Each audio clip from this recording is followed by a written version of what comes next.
Oh my goodness, I was doing all that talking and I am on mute.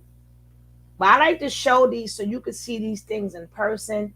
I'm tired of saying stuff and saying I lived it or I was born and this is how it was. And then people will say to me, no, but I read this or I studied that. No, I lived it.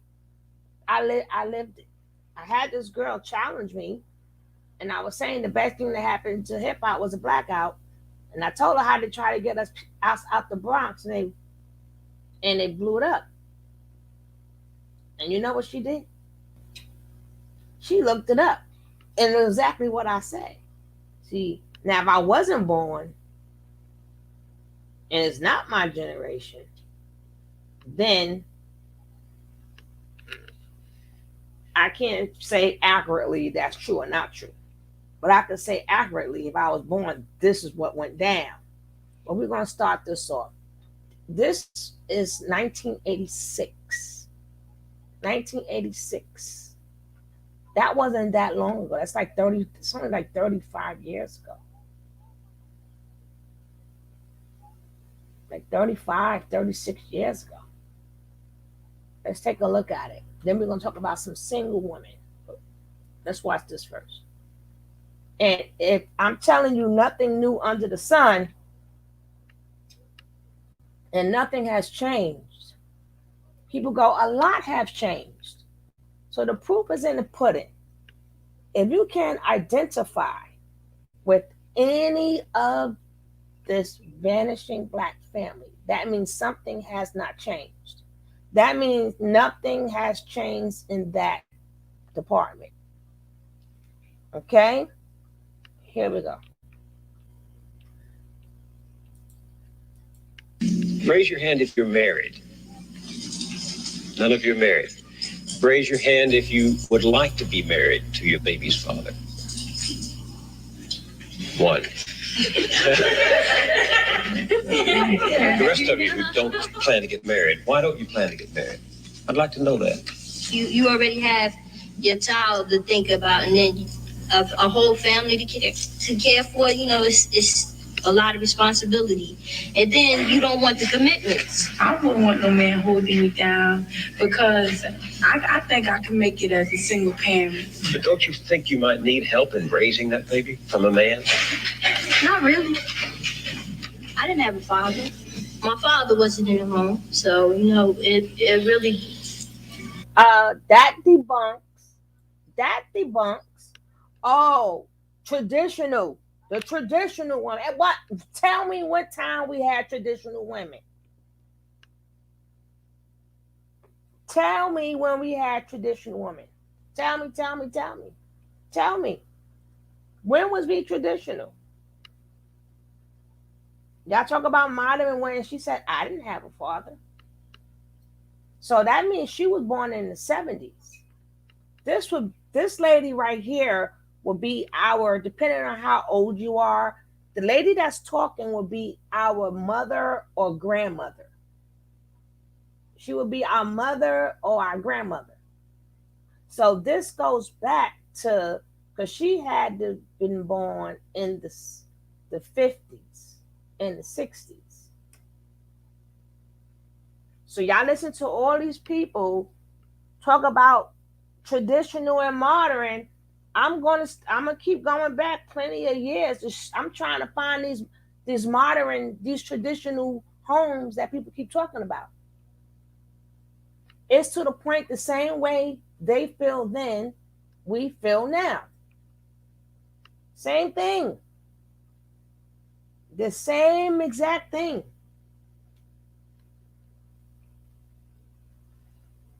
She said, no, I didn't have a father. The men messed them over back then too. The men wasn't taking care of their households back then. To the point that women in the 60s and 70s, that's when a lot of them said, listen, we ain't doing this no more. We ain't holding on to a man just to get, you'll hear it. But let's go. Don't forget to share this, share this, share this.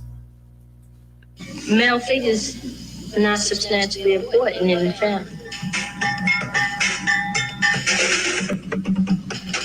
I ain't thinking about holding up for no sex, my man. You know, if a girl, she get having a baby, carrying a baby, hey, that's on her. I'm not gonna stop my pleasures because of another woman. What about birth control? What about condoms? Girls don't like them things. They don't like them things. If you gotta tell you to take them things off, they figure that you saying that they filthy or they dirty or something. It's been a startling change in values. 25 years ago, you would not have heard such things said so freely because they were not embraced so widely. The strong family was still the backbone of Black America, and 3 out of 4 children had both parents at home. That is true no longer. Most Black children are now growing up without their fathers. The result is a world turned upside down as children copy what they see and repeat what they learn. LaDon said she didn't have a father in her home and doesn't think her children need one. She's not unusual. Half the Black families today are headed only by a woman. Clorinda said she could make it on her own as a single parent.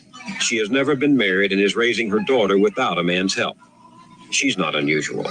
Today, nearly 60% of all Black children are born out of wedlock. Timothy said his children are not his responsibility. He has left them to be supported by their mothers and welfare. He's not unusual either. For LaDon and Clorinda and Timothy, and many more like them in cities all over America, the traditional family no longer exists. It has vanished, and something new is taking its place. Single women and the children they're rearing alone are the fastest growing part of the Black population. What becomes of the Black family in a world where the values are being turned upside down? If the parent is 17 and 18, uneducated, unmotivated, fooling around, wandering around, what's the child going to learn? Who's to teach them? When you learn something, you was taught by your parents. It was reinforced by school and your neighbors, but it was taught by your parents. Well, if the parents don't know anything, how are they going to teach the children? So it's not racism that I'm fighting right now. It's the lack of motivation. I'm not even talking about racism. Maybe later on we'll get back to that. But I think we are destroying ourselves.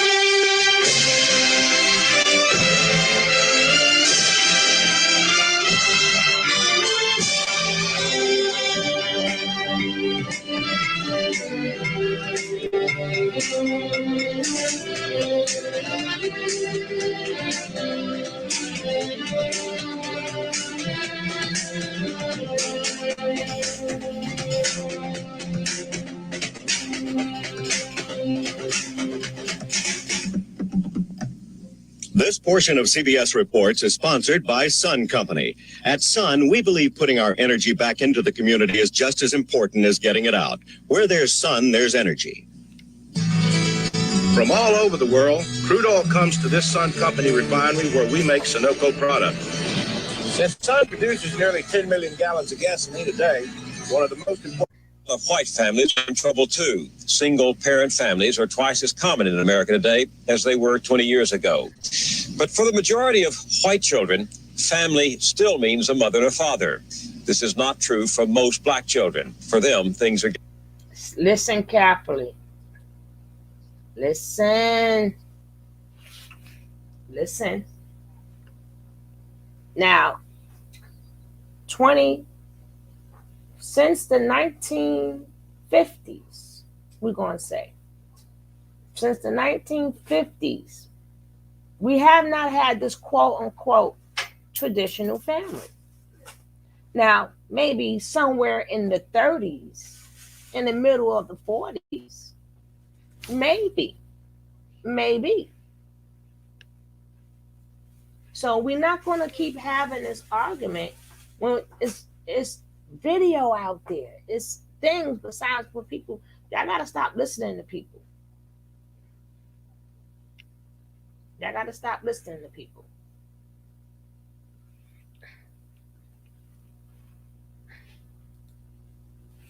Getting worse. Today, Black teenagers have the highest pregnancy rate in the industrial world. And in the Black inner city, practically no teenage mother gets married. That's no racist comment. What's happening goes far beyond race. Why then do so many teenage girls get pregnant and have children?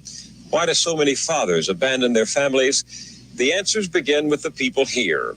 They told us what happens to family when mothers or children, fathers don't count, and the street is the strongest school.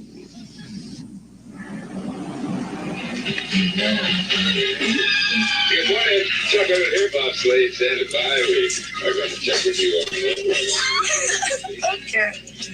Okay, Mama. It is the beginning of another school day in Newark, New Jersey. Another day of class for Clorinda Henderson. She is 17 and had hoped to graduate from high school next year, but that was before the birth of her baby.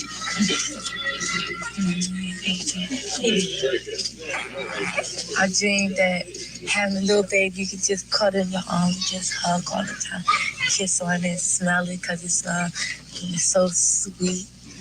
I thought it'd be fun until I had her. The reality's The different. reality just punched me right in the eye. I had to pinch myself and see if I was here because I was like, this is too much. Clorinda was only 15 when she got pregnant with her daughter, Shaquana. She is not unusual. Half of all black teenagers become pregnant. Clorinda has never been married. She's still living with her mother at home, where she's raising her baby daughter. Clorinda goes to a special school for dropouts after she takes her daughter to a daycare center. She has 5th grade math skills and reads at a 6th grade level. When I got pregnant, I said, well, I'm going to have this baby, and she's not going to stand in the way of my education. I'm not going to let no one stand in the way of my education. I ain't going to be like these other girls, just drop out, can't get no job, no money, have to be on welfare. Ready. On the vocabulary. Bingo. Clorinda learned. Same thing. 2021. 2021. Get down. 2021. Do we still see the same problem? Yes or no?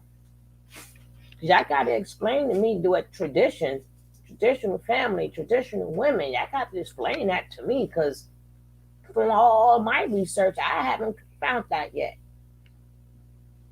Not to mind you, I'm not saying there wasn't any traditional people, traditional marriages, and traditional women. Of course there was. But it wasn't like it was like that for every single body. It was majority not. And a small minority, yes. Learned about birth control in sex education courses, but she still became pregnant. You think it was a mistake? Well, I'll say no, because I wasn't on any, birth control methods. Neither was he. And, we were sexually active, and when it happened, it just happened. When you think back to that day when you learned you were pregnant, what went through your mind? Oh gosh, I'm gonna tell my mother. And I'm gonna tell my mother she gonna make me get an abortion. I was really scared, I think. Why didn't you want to get an abortion? Because I wanted his baby. What did you like about him? His legs. His legs. I got a thing for bow-legged boys. Bow-legged boy. I love them. It has some gorgeous legs. I just don't know. Darren Lyle is the father of Clorinda's baby. He is 18 and lives in central Newark. He dropped out of high school when he was 16. He has never held a steady job. I spend most of my time. Now, you remember. Remember, he's 18. She was 15. Did y'all catch on to that? Did y'all catch on? He's 18. She was 15. 18, 15. And he got little bow legs. And she wanted that. He's still a child herself. What do you expect him to do?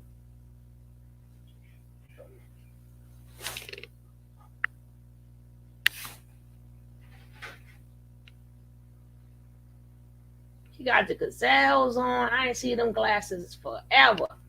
He got the gazelles on, singing the Fat Boys. I better not get no copyright strike for none of the but of them. Stick them. Stick them. Listen to the radio. When I don't go to school, I don't work, I don't do nothing. Just like this killing time. Did you want to have a baby? Nah, I did. Nah, just not happened. really. You said It just happened. You know, she just popped up pregnant. Nah, it just happened. She just popped up pregnant. I don't know what happened. Out minding my business. I don't even know. She just popped up pregnant.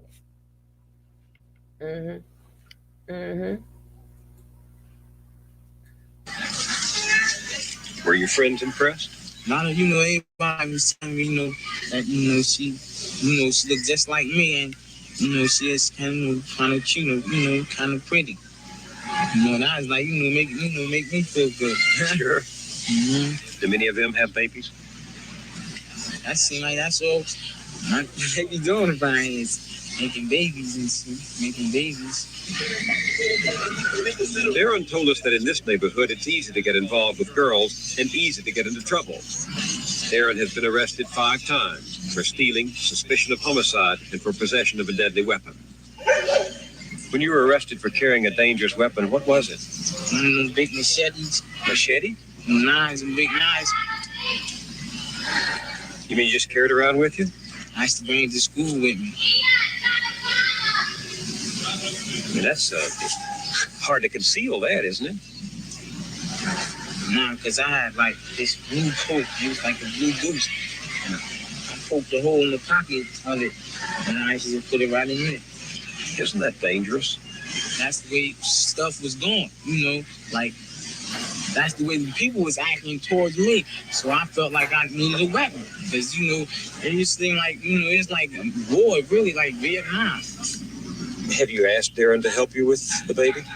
No, because I see he can't even help himself. He can't. It's pitiful to say that, but he can't. He wasn't prepared to be a father? No. And he still isn't. Were you ready to be a mother? Well, no. But now that I am, I just have to take it step by step. You should not tender-headed. Clorinda relies on welfare to support Shaquana, but it's her mother, Gloria Henderson, who gets the check for the whole family. Gloria, 34, has never been married. She was a teenager when Clorinda was born, just as her own mother, Clorinda's grandmother, had been when Gloria was born. You hear that? When you were pregnant, did you assume that you could turn to welfare for help after the baby came? Well, yeah, but I didn't have her just to collect welfare. I had her because I felt that. So, welfare kicked the men out the house. Okay? From her being on welfare, her mother on welfare, her grandmother. You gotta remember, these people who you will see would be your parents. In today's time, they would be your parents and your grandmother, depending on how old you are. They had to be born in the late 60s, the mid 60s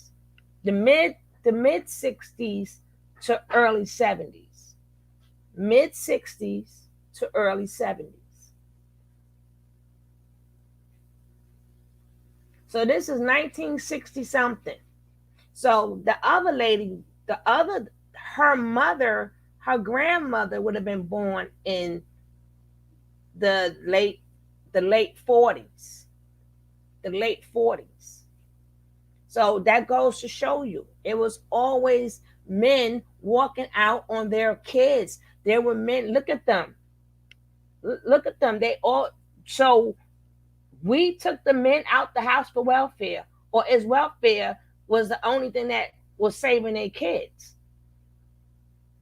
They'll tell you the man was kicked out the house. And we tend to keep believing that bullshit. No, these men always wanted to do what they wanted to do. Ain't no damn traditional damn family. You got lucky if you see a traditional family. You were lucky. It would have been a part of me. I would have had somebody to live for and also somebody to love and love me back. Is your daughter the first person you've ever loved? I really, really love my daughter. 2 months after the birth of their baby, Clorinda was pregnant again by Darren. This time she had an abortion. She didn't think she could handle 2 little children while still a teenager herself. Your grandmother was a single woman with a child. Your mother, a single woman with a child. Now you. Why is that happening? I really didn't plan on getting pregnant, but if I really had somebody to really sit down and talk to, like really express my feelings to them, I don't think none of this would have happened. And then when it did happen, my grandmother's like, I told you this, I told you this. Tell me nothing. Nobody told Darren anything either. He too lives at home with his mother. Where's your father? Locked up. Locked up where? Queen Street. What for? Fighting, violence, stuff like that. Had anybody ever told you what it is like to be a father? I like watching other older, you know, I had What did you learn kids. from them? How did you I learned that they take a lot of patience. Take a lot of patience. You have a lot of patience? I don't got a lot of patience. Clorinda doesn't always have a lot of patience either. You want to fight? Then don't ask me if I want to fight. If you don't want to fight, don't say to me. You got my question, you know. Come in now. Talk to you. You like going out like that. No, you went out. You shouldn't have said nothing to me. You done already pissed me off. Hey, Lady Pat. 2 months after her abortion, Clorinda and Darren broke off their relationship. They see each other rarely now. Once in a while, Clorinda will take Shaquana to visit. Do you ever think about marrying Clorinda? Why not? I ain't thinking about that. Nah, that's the last thing on my mind. You ever feel depressed? I don't be like sad. I just be like frustrated. I be like really like frustrated. What are the odds that your daughter will follow the same route? Because there was your grandmother, No, your mother, and you. no, I see to that. How? She won't. I would sit down, I would talk to her about her being a young lady. Like, Juana, if you go out here, you have sex, be sure you on birth control. Or, you know, if you do have sex, make sure whoever you having sex with care about you. Don't just let them them get over on you thinking they got a piece of the action now. They can go tell Tom, Dick, and Harry. Did your mother tell you those things? No, You tell them to yourself? I talk to myself in the mirror. But And you say no? no. And like I said to my daughter, no more.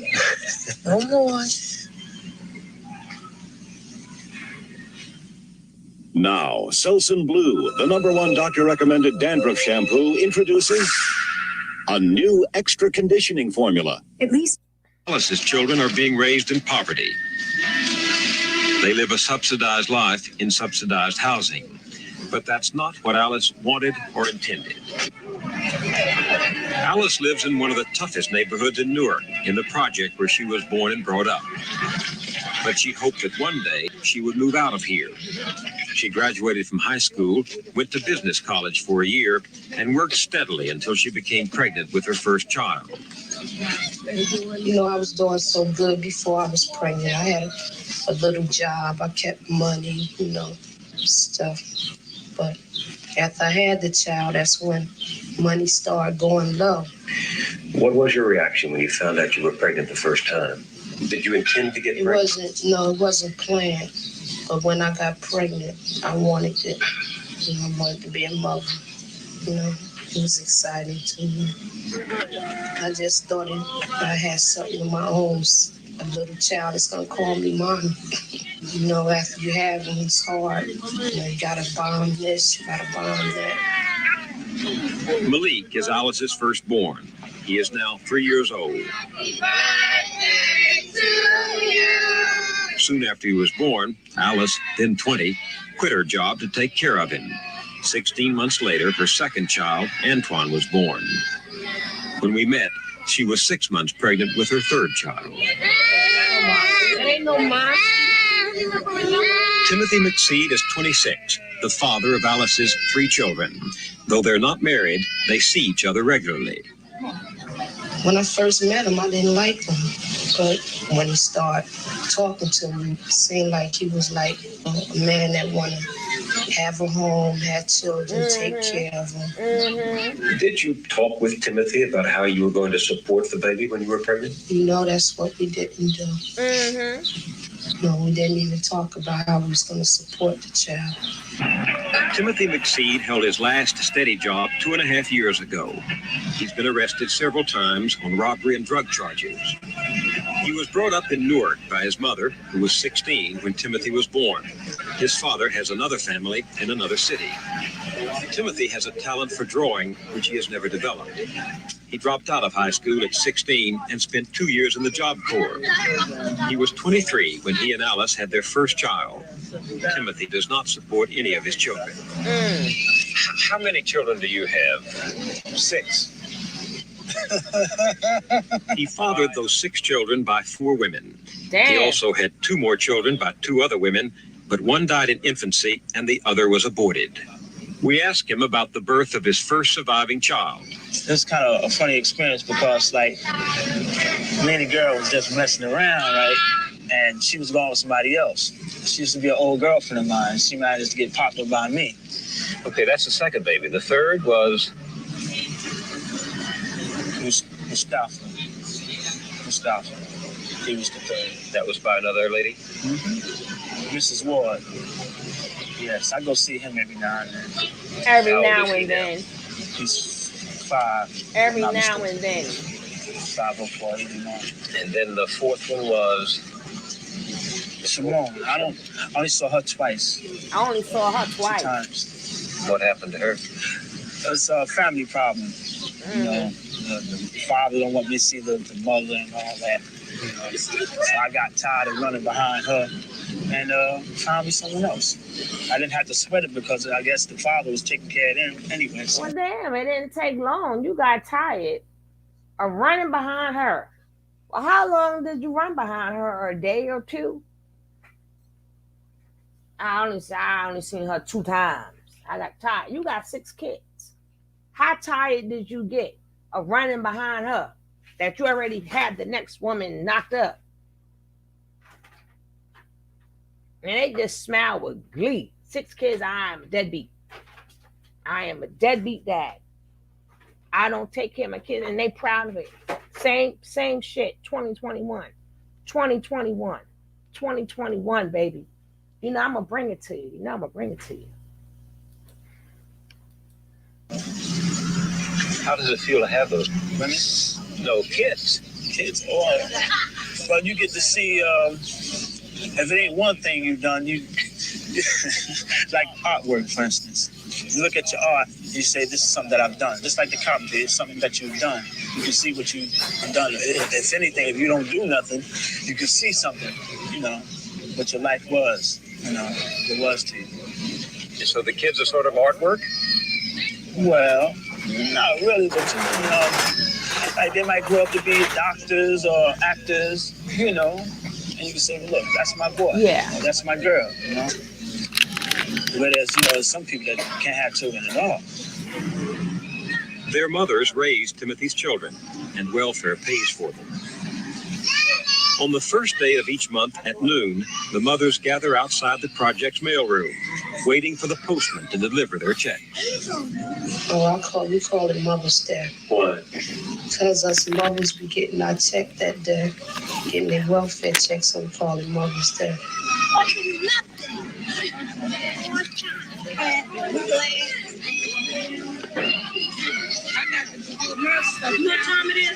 Alice's welfare check comes to $385 a month. She cashes it at the corner store. Back in town now. She gets another $112 in food stamps. don't think I would have had the second two children if I didn't think welfare was there. I don't like welfare because it makes me lazy. It does? Yeah, it makes you lazy just to sit around and wait for a monthly check to come in. You know, I just like to work. I like money to come in every week or every 2 weeks. Why doesn't Timothy help you take care of those kids? One thing I do know about Timothy, that if he did have a job, See you another blue moon. I know he would take care of me and the children and the bills.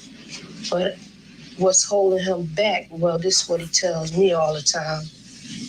He figure I'm going to be with another guy, or I'm going to slip away from him while he at work. That don't make no sense to me. Don't you get mad sometimes? I get mad a lot of times about financially support from Timothy. What do you say to him? I always said, ain't that hard to get a job. Go out there and look for a job, because I'm sick and tired of just laying back waiting for a welfare check. I said, this is not how I want to live the rest of my life. This is not the way I plan for my future to be. Does it make you feel bad that you can't support your kids? Yes. How do they make it? Where do they get the money? Well, the majority of them, the mother's on welfare, and welfare gives them a stipend for the month. So what I'm not doing, the government does. What would happen if the government didn't? This is a big disaster, I guess, because you can't give something that you don't have. In order to give, you got to have for yourself. You see, people out there watching going to say, why didn't he think about that before he brought 6 kids into the world? Well, the mother had a choice. She could have had an abortion, or she could have kept the child. She decided whether she wanted to have the child, so therefore, I guess it's not sweating her. I mean, it's not wrong. You think it's her fault if she gets pregnant? Well, And you fought her. Well, maybe not. Like they say, mama, baby, papa, maybe. You know what I mean? A week before their last baby is born, Alice came for what is only her 4th visit to the doctor during her pregnancy. Yeah, I was very much worried, and I was kind of unhappy being pregnant. You know, to know that I'm having a sugar. 3rd child and I'm not doing so good with my Boom, 2 boom, I have boom. already. Hey, Charlene. Is that some? Come with me, please. But as, you know, the months went by, I just had to deal with it, being pregnant and knowing that it's my child. I'm going to have a child, and I'm just going to have to support it the same way I supported them. Or do better if I can do better. Is that the last one? Well, I ain't gonna say that, because I said that when I had my first one, so then I had a second one. When I said that was my second one, and I had a third one. So I ain't gonna say that. Did you think about birth control? No, I didn't even think about birth control. I was afraid of birth control because I always heard that birth control give you cancer and all that stuff. Hey, Miss What about Bunker. Timothy? Did you talk to him about taking precautions? Nehemiah? Yeah, I talked to him about being careful about, birth control. But But did he? no, he wasn't with it.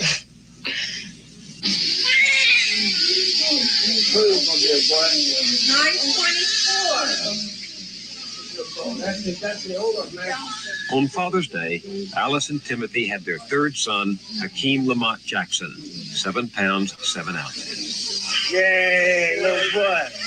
Little boy. I'm the king. She said the baby tried to kill her. Hey. The baby tried to kill her.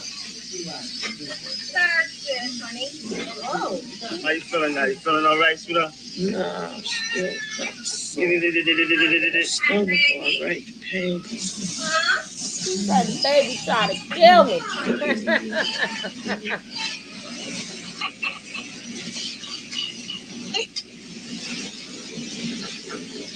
Oh, that's coming. That's coming up. I'm going to do that one tomorrow, Lady Pat. I'm going to do that one tomorrow. I'm on it. A fat face little baby. You heard him there. You hungry? I know you're hungry. Let me see my little man. You said the baby tried to kill me. So many women, so many children. Do you ever think that maybe you shouldn't do it? Unless you can be sure you don't have a kid? Oh, not really, because I'm highly sexed. But I have ways of cooling myself down. You know, because like when you're dealing with one female and you're not dealing with another female, having sex with her too much is bad. So you have to like, you know, set a schedule when you should do it and when you should not. Damn. You seem to break your schedule sometimes. Well, like most women say, you're a baby maker. I just got strong sperm. Would you have had these kids if you'd thought about them in advance? No. All were an accident. Yeah, you can say that. Were you just having a good time? This Negro said all was an accident. All 6 of them, that's only the three boys he got from that one woman. He has 6 kids altogether. He has 6 kids. And all was an accident. I told y'all, these are 70s. These are 70s. So, y'all tell me, which I'm tired of arguing, y'all tell me the same thing they did in the 60s, 70s, 80s, they doing it now.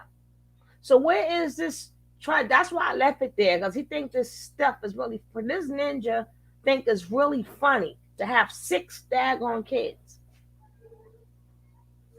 Snip them, snip them, snip them, snip them, snip them.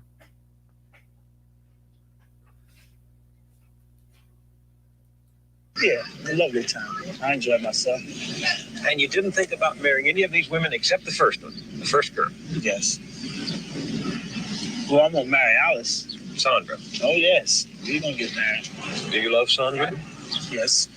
A lot. Great deal. Does she love you? This girl crazy about me. Tell me. The girl crazy about me. This would be this would be somebody, Pappy, in real time. This is where your 6 kids at? Your 6 kids, his 6 kids right about now would be like 45 years old. 45, 46 years old. His kids right now will be about 40 to 45 years old now. I wonder if he's still around. She crazy about me. Oh my goodness. A lot of men believe having a lot of women or children makes them a man. I don't care where they got them from. My father was during that era, 15 children. He had struggled to take care of all of us. They should have played this in health class. I was thinking that too. And I forgot the name of the class, the hygiene class or whatever you call it. They should have been playing. Shoot. Woo. Why don't you get married? Well, see, I'm old-fashioned.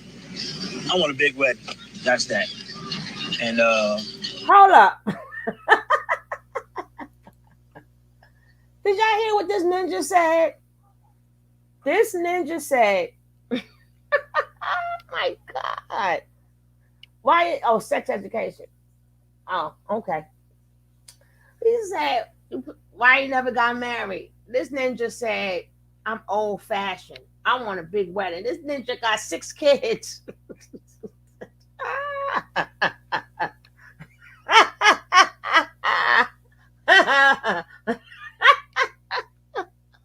Yo, where do you find? I'm telling you, this is why I watch these shows. This is why I watch them. This ninja said he old fashioned. I got to play that part again. A lot. They do. Does she love you? This girl crazy about me. Crazy about me. Tell me, why don't you get married? Well, see, I'm old-fashioned. I want a big wedding. That's that. And my uncles and my aunts, you know, they all had their little tuxedos, and I'm gonna have mine too. I thought you were going to say to me, because I can't afford to at the moment. Oh, that ain't it. Because I'm gonna find me something. I'm gonna get something. You see, I'm strong in that spot. Exactly, Lady Pat. Never. I keep on trying. I don't never give up. You know, you feel very responsible for your children, and Timothy doesn't. What does that say? Sometimes I think like that. I said, Dad, here I am. I got 2 children, 1 on the way. Well, this was before the first one. I'm doing this all by myself. And sometimes, you know, if you sit down and think about that, I know I really get very upset. Because I don't think he really understands that I'm here, you know, taking care of all this by myself. If he get that, if he think like that, I think he'll do something. I don't really think he understand that I'm doing that. Why do you let him off the hook? Why do you put up with it? And sometimes I be like telling him, leave me alone and so with. But every time I do that, when he's not with me, even that same day or the next day, I feel, you know, lonely without him. Feel like, you know, I just get angry and say them things. I don't really be meaning them. So, Do you love him? yes, I love him. Does he love you? Yes, I think he loves me too.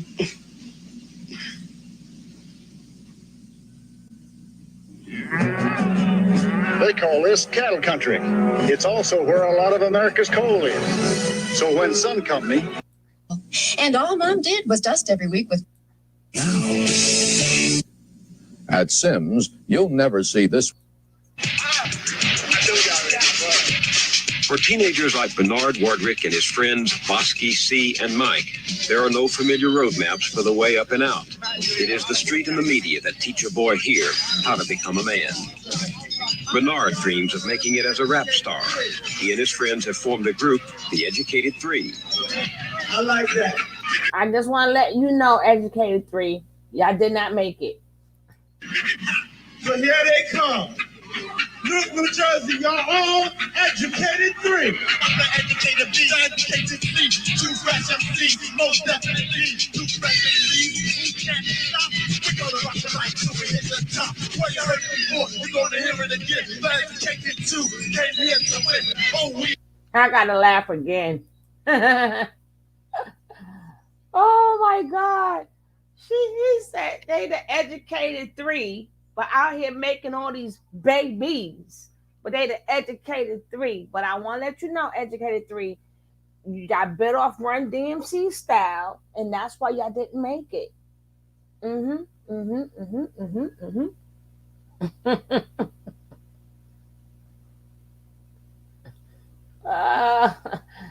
Yeah, it's the fake Run DMC. That's why y'all never made it. This is crazy. Well, let's get back to the Educated 3. Let's see how educated they are. That wasn't polite. We almost forgot DJ Money Mike. Somebody people out there in the face of people put us all together, and that makes 3. What is rapping? To me, it's like poetry because, you know, I could just sit down and write it. I could sit at the table or whatever, wherever I'm at, and I can just think of it. What does it take to be a good rapper? What's the skill? You gotta have style, class, and originality. Anybody can rhyme. You just gotta put yourself into it and make it mean something.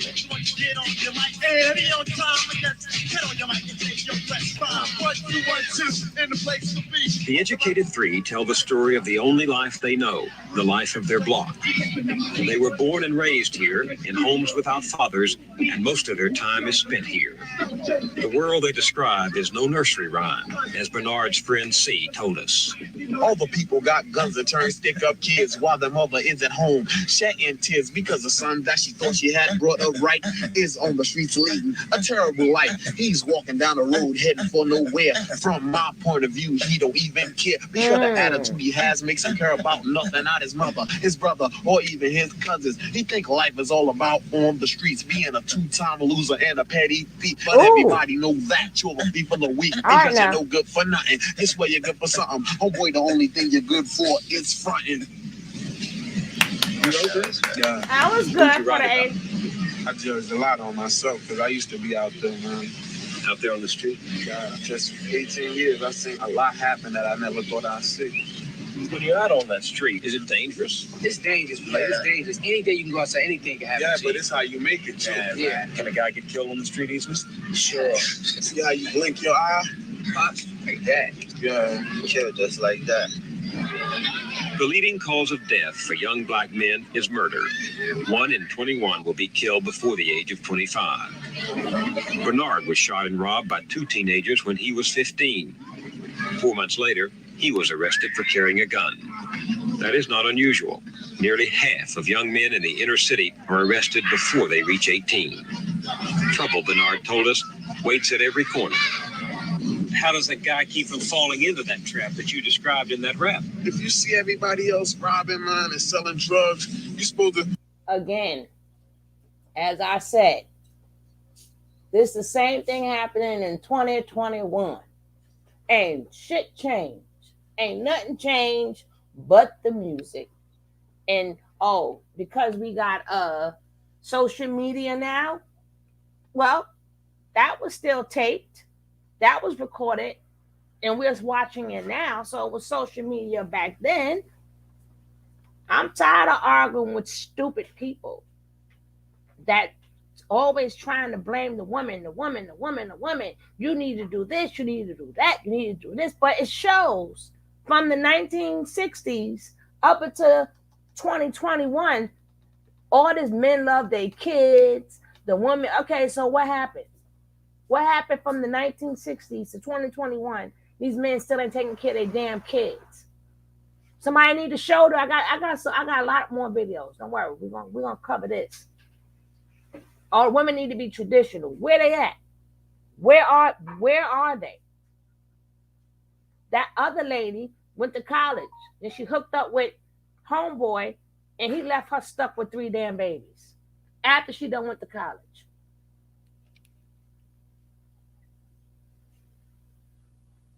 She went to college and came back with a baby. Everything. And then y'all tell y'all women, stick by your man. Stick by your man. Be effeminate to your man.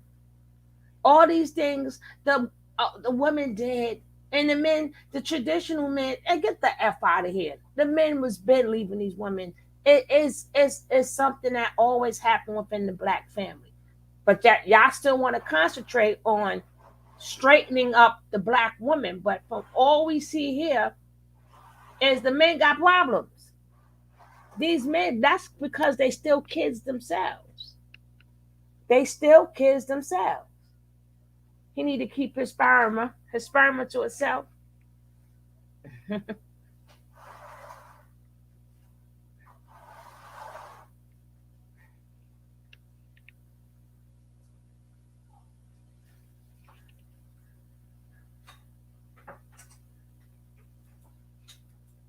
It takes a wise man to learn from another man's mistakes.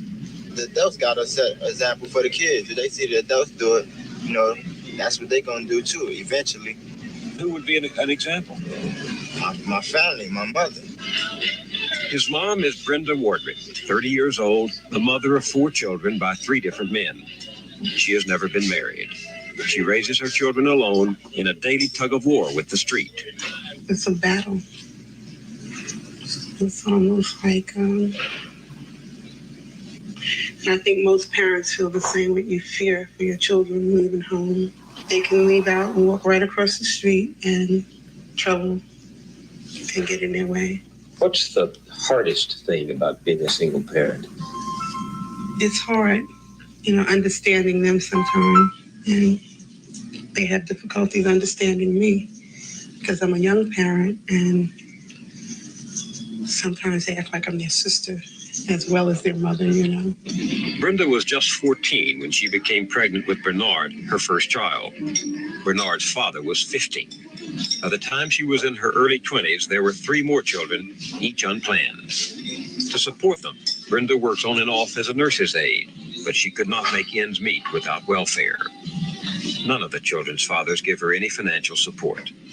I don't understand what happens that causes so many fathers not to take responsibility for the kids they created.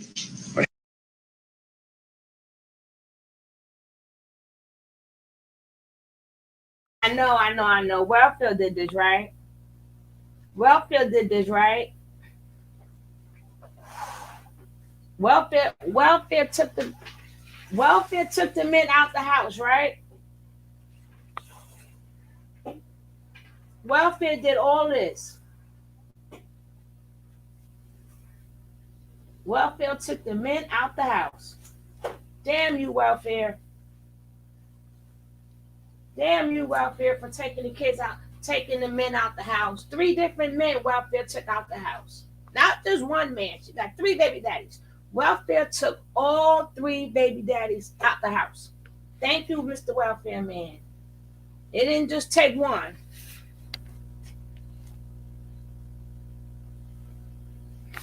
Hey, my Chrissy boo. Exactly. But I'm just being, that's my Chrissy boo. When I need Chrissy in here, she don't ever come. Because certain things, I be needing her. I know. Thank you, Mr. Welfare Man. As I said previously, if welfare kicked the man out the house, then how did the next man get in? Because the welfare never kicked the man out the house. The welfare just said the man can't be in the house when they there. But they'll tell y'all women this. They will tell you this. And they will tell you this and all this, but we didn't see no man get, like I said previously, the man never had a house. It was always kids living with their mothers. Or for them to get their own apartment, they got their own apartment. The men never supplied nothing. The government folk.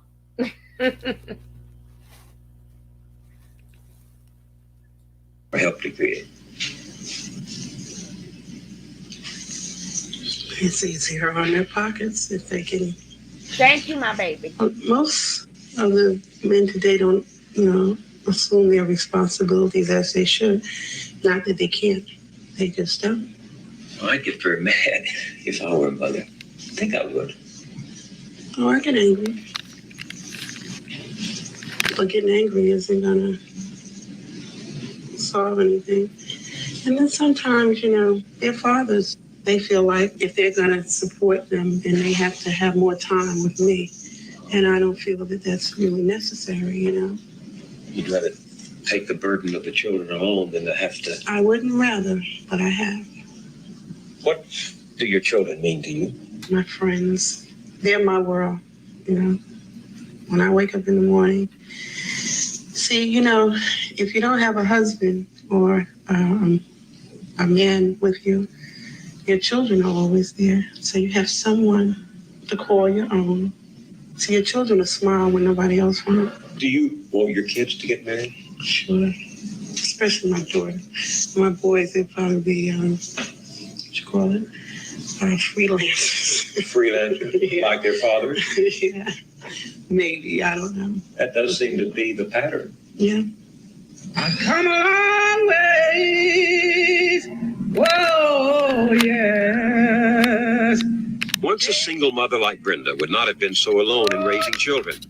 She was born here in rural North Carolina, surrounded by an extended Baptist family. But her father went north looking for work, and Brenda was raised in Newark. Many summers, she came back south to visit her kinfolk. They still live here and every year hold a family reunion. With her present boyfriend, Lamont Banks, Brenda brought her children down for the occasion. Jesus, She wanted Bernard especially to see a world different from the streets of Newark. Have me coming in every time I got no love. Oh, The current boyfriend. So again, men did take women with multiple kids and multiple baby daddies. We messed that up. They do take kids with multiple men and multiple kids and multiple baby daddies. See, she had a man. She found her man. It's not too late. Don't let them tell you your age and your kids to stop you from getting a man. Lord, come on ways. Thank you. That was just beautiful. She told us how we made it to the family reunion. Let us pray. Almighty, all-wise, and eternal God. The church was part of the extended family. It was sanctuary, community, comfort, brothers and sisters in faith and consolation. Oh, what a fellowship, what a peace divine. When you're away from people that you love and care about, these reunions sort of just makes up for the distance, you know. Spend a little time and you go back and you look forward to the next time. Keeps us together, keeps me going. I'm lighting this for my great-grandfather and my great. And I'm hoping that my children will get together and get reunions to keep the flow, be close with their family. More than blood, place, and faith held these families together through hard times. There was memory, never more alive than at the old family burial ground. Brenda's 3 aunts brought her and the kids to see where their roots run, far from the main highway, farther still from Newark. But it was nice. Work in those days in the field? Sure, we worked in the field, but they got so much equipment now. People don't have to work hard now. What was the hardest? Picking cotton. Picking cotton, that was the hardest. You all really have strong ties here, don't you, to this piece of earth? Oh, of course, sure. Is this cemetery all Wardricks? As far as I know, This is It's the the old family. Wardrick family. Now that would be Bernard's great-great-grandfather. Right. What kind of man was he? Wonderful. Wonderful. Wonderful. Brenda, do you try to tell your kids about the family? Yes, I do. As much as I possibly can. And whenever I come home, I always ask questions. It's a lot that I don't know. And I'm still learning a lot about But there's a lot you want to know? Yes. Yeah. Yes. And I want my children to know. Why? Because I think they should know who they are and where they come from and what we all stand for. I just get a good feeling when I'm here, you know, and I want to share that with my kids. Together we stand. Right, we must stand. Together we stand. Yes. You think that's true as a family? Yes, sir. It's hard to hold a family together, though, isn't it? True. It's true. Think it's harder today than it was when you were little? Seems to be. I can remember years ago when if something happened over here, our family in Virginia was right here. Everybody pitch in. Right. And now you never hear of that. But it's up to us to try and keep it together. But this is what we were taught. Love and affection, that's the only way we can make it. Bernard, this is such a change from Newark. What do you think when you're here in this place? I enjoy coming to visit, but you know, I wouldn't like to live here. Why? The environment isn't the same. You got about 20 to 30 houses on one block. And down here, you know, you got like a half mile. Before you a lot more action up there, right? Yeah, I enjoy when I come down here. I love to visit, but I wouldn't like to live down here. What do you think your life would be without if you didn't have these folks here and didn't come to these reunions? Empty. Maybe almost not belonging somewhere. I just couldn't imagine not having this here, you know. Of course, you have these reunions in this place and these people to fall back on. What do you think your children will have to fall back on? This is what I'm trying to share with them, so that they will have this too. But it's this, not Newark, isn't it? Yeah. They won't. They're missing a lot. Because this is where I was born and they were born in Newark. I don't think they're not as fortunate. But Bernard calls this home. and doesn't miss the extended family that means so much to his mother. His notion of extended family means something different. The rap group, Friends from the Street, and Brenda's boyfriend, Lamont Banks. Lamont is 31 years old, and much of what has happened over the last generation to the young black man who grew up in a broken family in the inner city is reflected in his experience. Lamont was raised in Newark by a single mother and grew up on the street. Now he has 2 children of his own who live with their mother in another part of town. He works when he can cleaning oil drums, but does not support his children or Brenda's. He has become one of Bernard's acting role models. He told us what it was like to spend his teenage... Now, he got 2 kids of his own. Let's go back. He worked when he can. Like, whenever I could work, I could work. He got 2 kids of his own, and she has 4 kids. But this man has a bed to sleep in at night. This man, they tell me that the welfare man kicked out the black man out the house. But this man has no job, but has a bed to sleep in, and he also has food in his stomach. Y'all gotta explain that to me. And then y'all men still, them poor welfare mothers always supplied y'all men a place to sleep. And y'all ate them kids welfare, y'all ate them kids food stamp money. Y'all know, I'm letting you know, y'all ate them kids food stamp money, and y'all in them kids' houses, and then y'all still dog us out. But somebody had to explain that to me.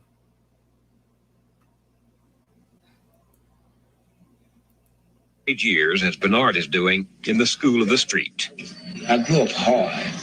I grew up basically being the man of my family at 13. Mommy was there, but mommy was like always saying, well, she needed this, or it was hard. And, you know, sometimes we'd go in the house and didn't have no food. You know what I mean? And I couldn't take that sometimes, you know. So I would take to the streets. And whatever was necessary so I could bring my mother some type of relief or help. Steal? If it took that. How did you as a kid get caught up in that street life? Hanging with a crowd. What happened? Give me some examples. I was going with this girl, and at 12 years old. And these other guys liked her, and they jumped me. And I got me a bat, and I put me some nails in this bat. And I taped this bat up with these nails in it. And I went looking for these guys. And each one I caught, I hit them with this bat. And I hurt them with this bat, you know? Their parents came to my mother with the police, and they locked me up.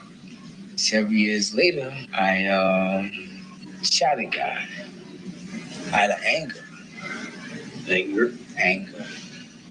What he had done to me had maybe hurt my feelings, but not so much to the point where I should have did what I done. What did he do? You know, he spit on me. And you shot him? And I shot him. Not that I probably couldn't beat him, but I was just that angry to the point where I wanted to kill somebody. And you had the gun on you? Yeah, a rifle, not a gun, a rifle. Was it normal to carry a gun when you were growing up? Yeah, to protect yourself. What does a kid need to know to be smart on the street, to be a big man? To be hateful, be mean. Don't care about the next person. If you get in my way, I don't go around you, I go over you. A doctor told me yesterday that 1 out of every 15 kids on the streets of Newark could be dead by the end of this year. There's so much violence. It's a lot. You know? How are you going to keep Bernard from being one of those? Well, basically with Bernard, you give him a strict. Now, also, remember, this is before the crack era.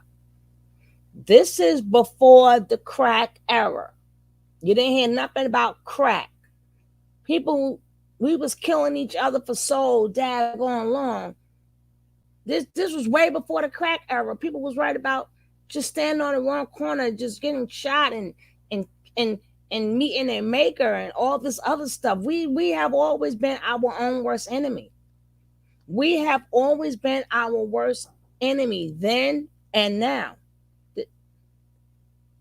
Then and in 2021, same conversation. You talk to any of these young brothers, same conversation. The same conversation about the streets, because you know what? The streets don't change. Just the people change. The streets don't change. The people change. The streets stay right there. The street come with its own set of rules and regulations. And if you're going to be in them streets, it got its own rules and regulations. Them same streets are still right here, 2021, going into 2022.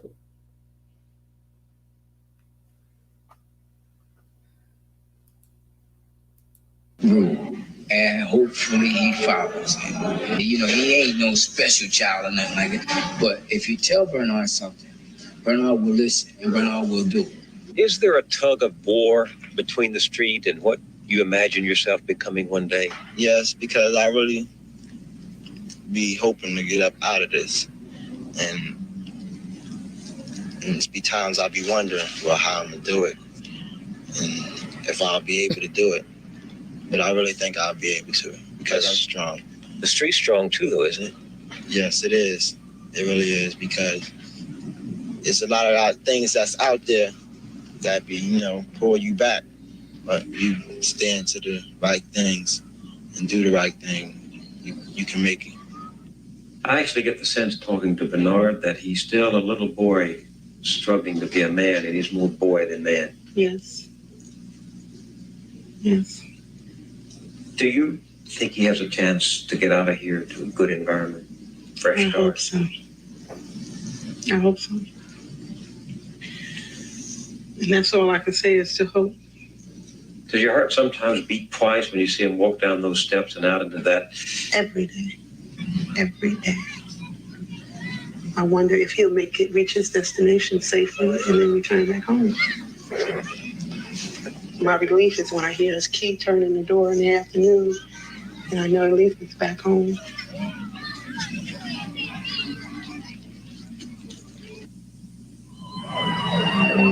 That chili you had for dinner has just started. Voyager 2 is sent.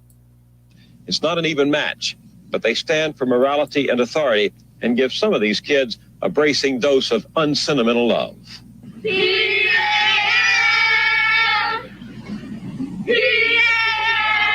When their own fathers are missing, kids need someone else to stand in, to practice damage control lest the street take over. For these kids, that someone is Detective Shahid Jackson of the Newark Police. He came by his street smarts the hard way. Well, I came up out of the streets, so I know how to get around a lot of that stuff. And I guess the older you get, the more you learn. I was fortunate enough coming up that I never got caught. And I grew out of the streets, but yet I still have some of the street in me. There was a time when he wasn't sure he would make it off those streets. He was an unmarried father at 18, and he had his share of troubles. But he was raised by two parents. His father was a Baptist minister, and they pushed him to make something of himself. On Sunday morning on my block, you would see each family almost coming out going to church. You know, you don't see that anymore, the family unity. When he was 21, Shahid Jackson joined the police department. Although he handled security for us while we were in Newark, his beat is the kids of the neighborhood who look up to him as if he were their father. What he can do with them here, he knows, is just warm up for what they face out of the ring and out of his reach. Going for the title. Work, time. What have you learned about these kids? That they need somebody to love them. You know, they identify with us because we don't, excuse the expression, we don't take any crap. You know, you come in here, you got to be disciplined. You got to, follow the rules and regulations. Because when they go out here and deal with life, they're going to have to follow rules and regulations of life. Self-control and self-esteem, far more important than a good left hook. That's his message to kids like Bernard Wardwick. He's been coaching Bernard for the past 4 years. It's like a big brother-father image with me and Bernard. There's been times when he's gotten me mad and I've spanked him, and his mother knows I'll spank him and he knows I'll spank him. And sometimes that's what a kid needs to know. Freedom is a lot of times destruction. The more freedom a man has, a lot of times he'll just self-destruct. So I try to, keep him in a little cage.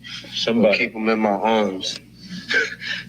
Somebody has to say no. Yeah, somebody has to say, no, you cannot do this. A lot of these kids grew up with nobody saying no. Right.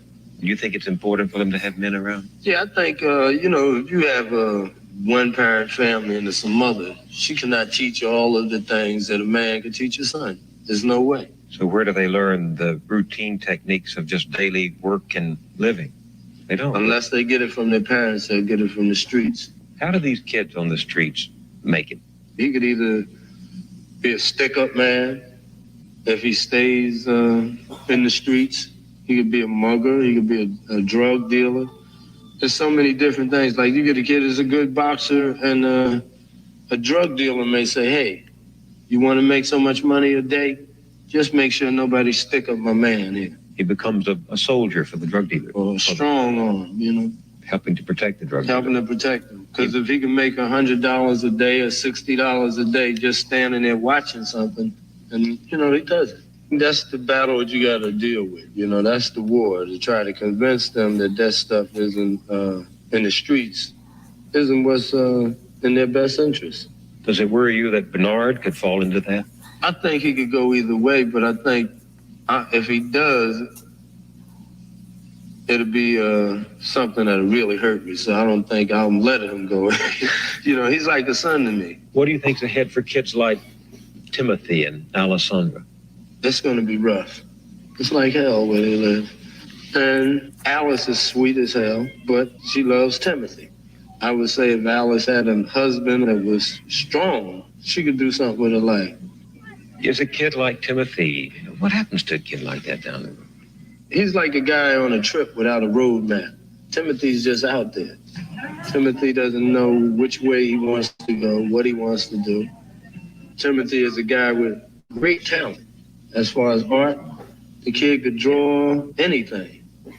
But Timothy is a ladies' man. Is that a point of pride with him? Accomplishment? To him, I would imagine, yeah, it's an accomplishment. Where does he get any money, Shahid? He doesn't work. He told me he hadn't had a job in 2 years. Oh, Alice gets her her check. Her assistance, I imagine. Welfare. Yeah, welfare and stuff. And that happened a lot. The mother gets public assistance and helps the guy on the side. Oh,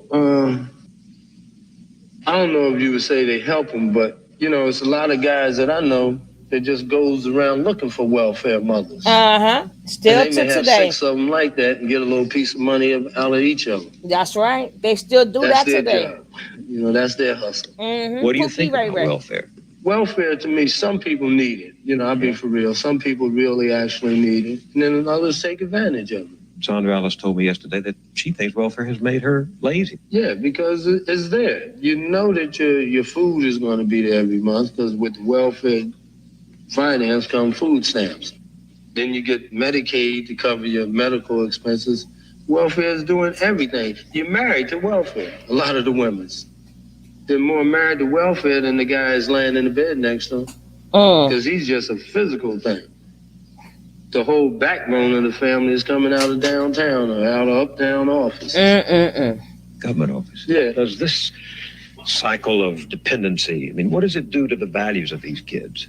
Oh, they see it as a game. Somebody owes me something. Somebody's going to take care of me. It's not the self-esteem. What do you think's ahead for kids like Timothy? Maybe he'll get shot or he'll pick up a gun to protect himself and he'll get shot by a police officer pulling it, or he'll get arrested. Some of these kids are just losers, aren't they? Sad as it is. Yeah, you're born into a dead end, and you're in that rut. If you're born into that type of situation, how do you escape? That's the biggest question that I would like to answer. So I can start getting these kids to know.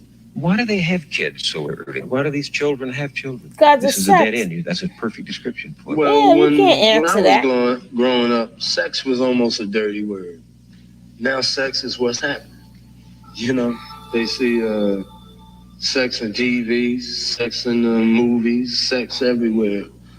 You know, and some girls think it's cute walking down the street praying. Don't you ever get discouraged? I get discouraged. I lock people up or get in fights. Don't you ever want to walk away from it? Yes, but I feel like so many people has done that. To me, I hate to lose.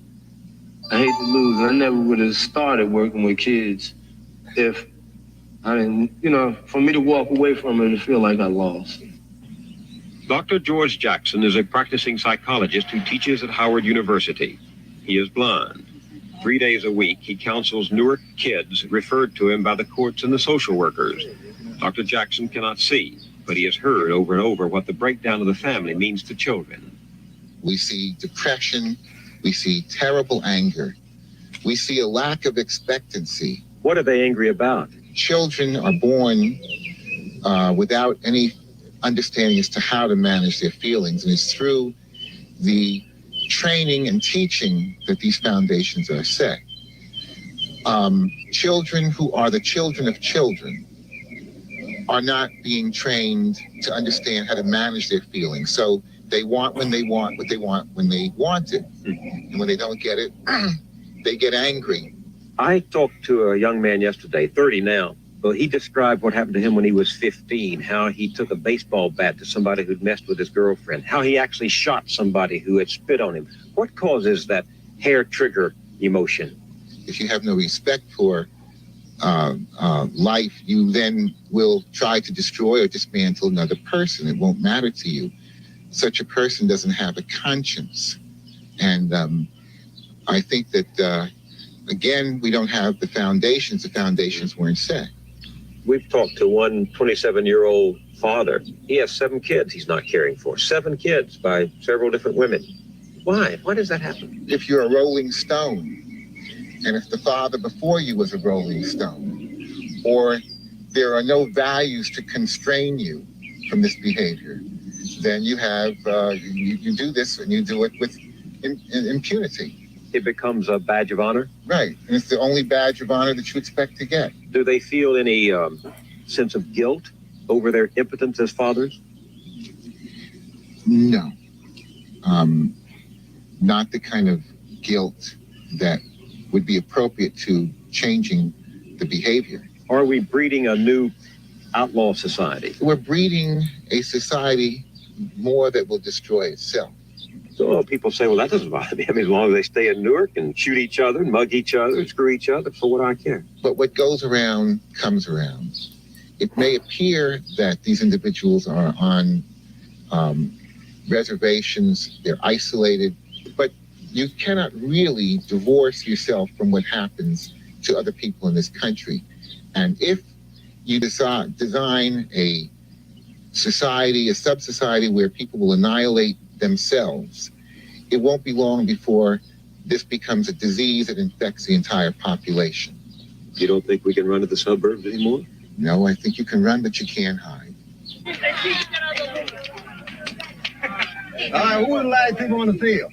James Wallace chose not to run or to hide. He learned in his own youth that one person who cares can make a difference. When I came up, I wasn't what you would call an angel.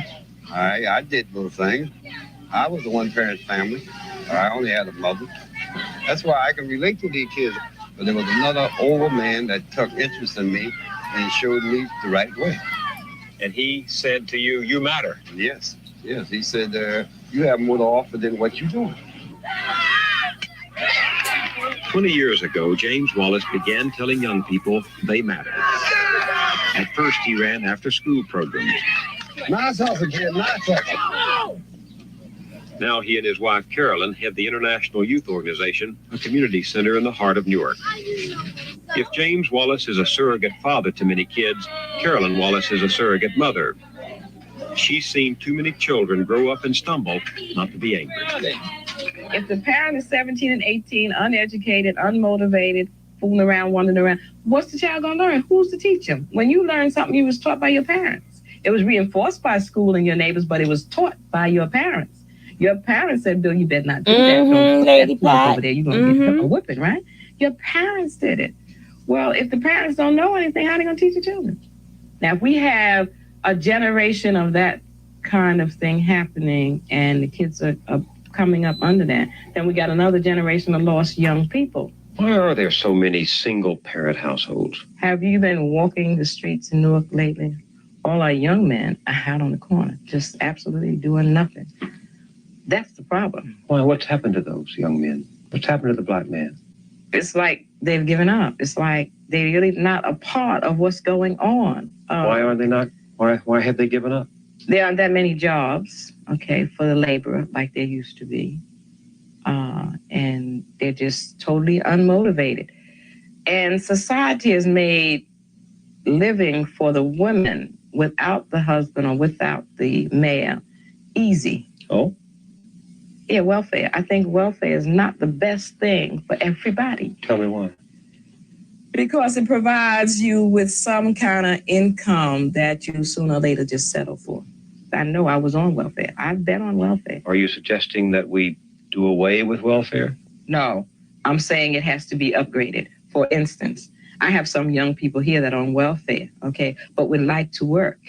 But they can't work and make a coin because everything you make is taken away from your check. Can you push the solution even further back? Is there any way to stop the cycle of teenage pregnancies? That's so difficult to even talk about. In my heart, I think I have a solution, and I know, it may rub people the wrong way. But I believe that teenage pregnancy cannot be stopped by programs. It has to be morals, and morals come from God. And somewhere along the line, the black family kind of strayed away from that. And I believe we need it. You say the moral values have changed. Oh, yes. It's morally acceptable to have babies. It was not morally acceptable years ago. That's hurting the black family. What I hear you saying is that even though racism may have brought about these circumstances, even though society may have created conditions that are terrible, you're saying you have to be responsible. You have to practice discipline and self-restraint. That's right. We are destroying ourselves.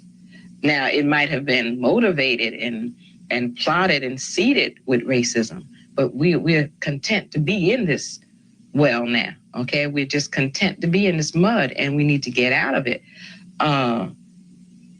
There aren't any great white people running around in this block tearing up stuff. It's us. We've got to stop doing that. Does the civil rights movement, which came to its peak in the 60s, have anything to say to this? The civil rights to the young people now is a foreign word. What does it really mean to them? They don't have any knowledge about it. The issue now is different, isn't it? Yes, it is. I'm quite sure it is. If Martin Luther King were alive, he would not be talking about the things I think he was talking about, labor and all that. I think he'd be talking about the black family.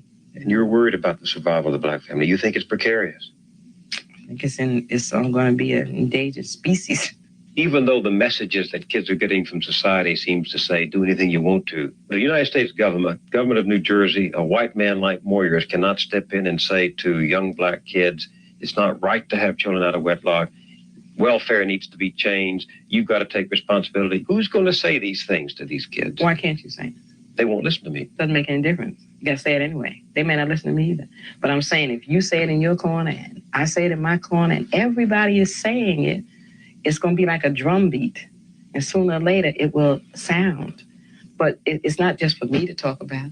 It's for all of us to talk about. And I think it's going to surpass colors. And you're not going to be safe. I'm not going to be safe. And nobody's going to be safe unless we all send out this drum beat. Hey, let's deal with it. Let's deal with the problem.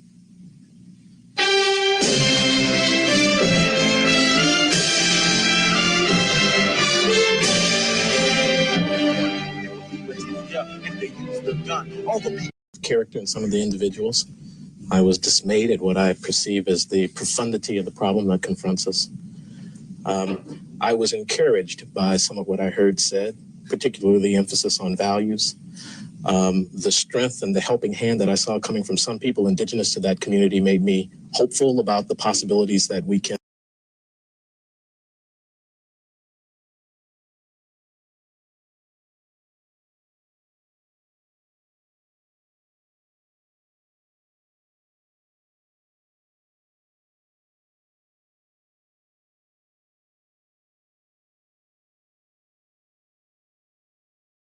What are we doing to our children? With CBS News correspondent Daniel Shore. 13 miles from Paul Bullard's home is a public housing project in familiar red brick, Perry Homes. It is like most such projects in most big cities. And cemented into the red brick are a series of public policies that work against the children of the poor. Because housing for the poor is scarce, the 1,100 apartments hold not the officially registered 6,000, but with unofficial residents, relatives, and friends, more like 8,000. Because mothers travel up to 4 hours a day to work in downtown office buildings or suburban homes, their children are left to care for each other or for themselves, and drug abuse is rampant. Because family planning measures have lagged, there are many teenage mothers. Do you find that there is an incidence of young girls becoming pregnant? Yes, we have a high rate of that too. At about what age? Well, I used to say age 14, but I'm having to back up and say age 12. Yeah. Because the poor are shortchanged on education, it may take 2 years to get testing for a child with learning problems. And the Perry Homes schools have reading levels among the lowest in the city. Because Perry Homes was planned on a minimum budget, there are few places for children to play. Because of the same kind of planning, Perry Homes has no doctor, no dentist, no pharmacy.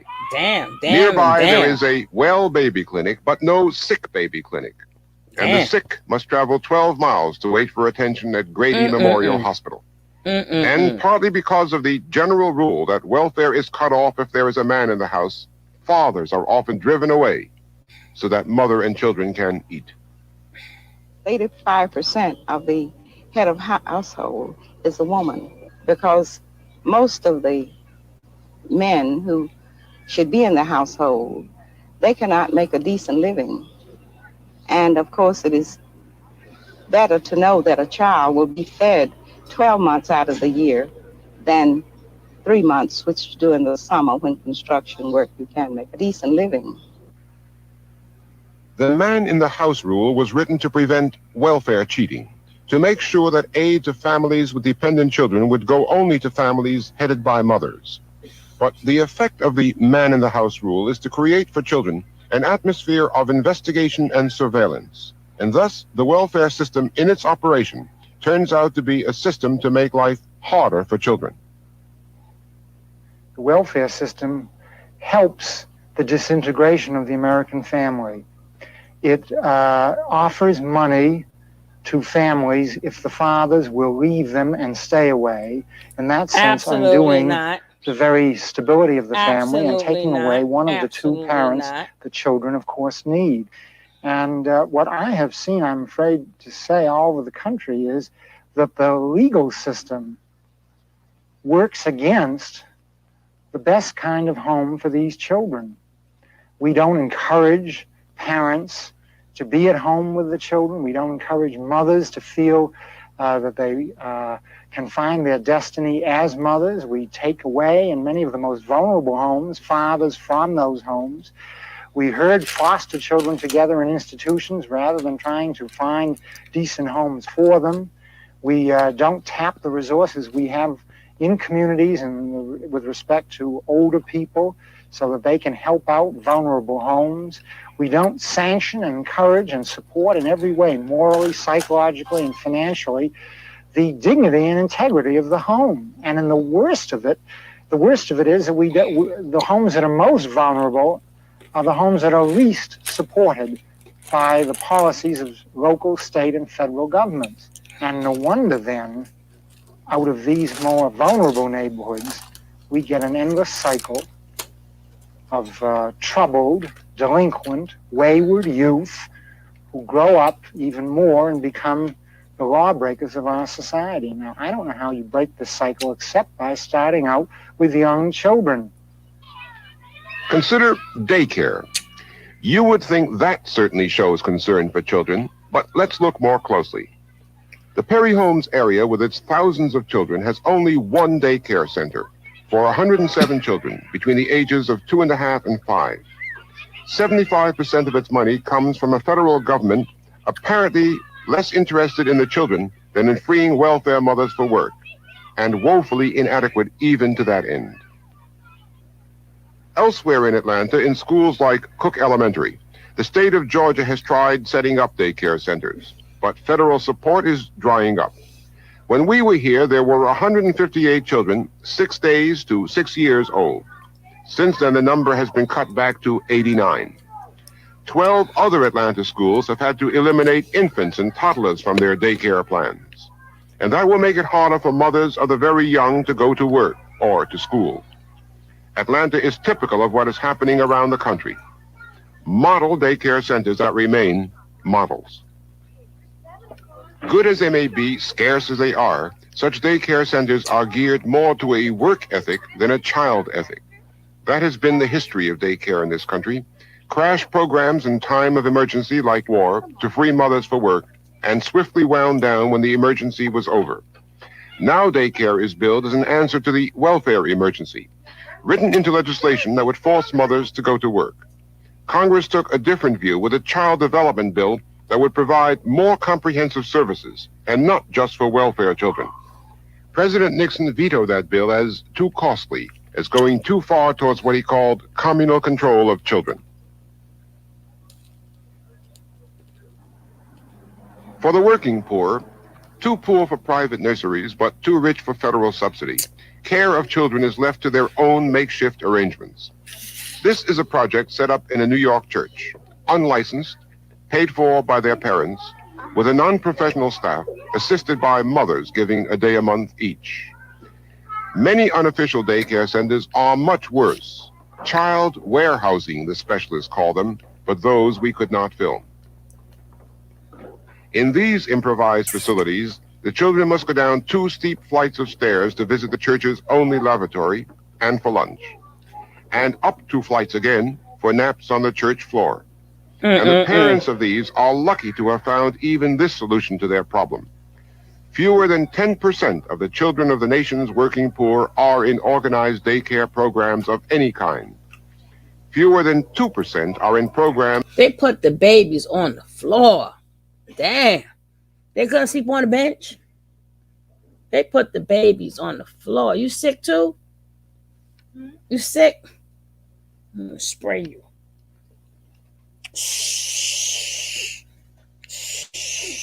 Yesterday, I'm sick. They cold. Me neither. Everybody's sick.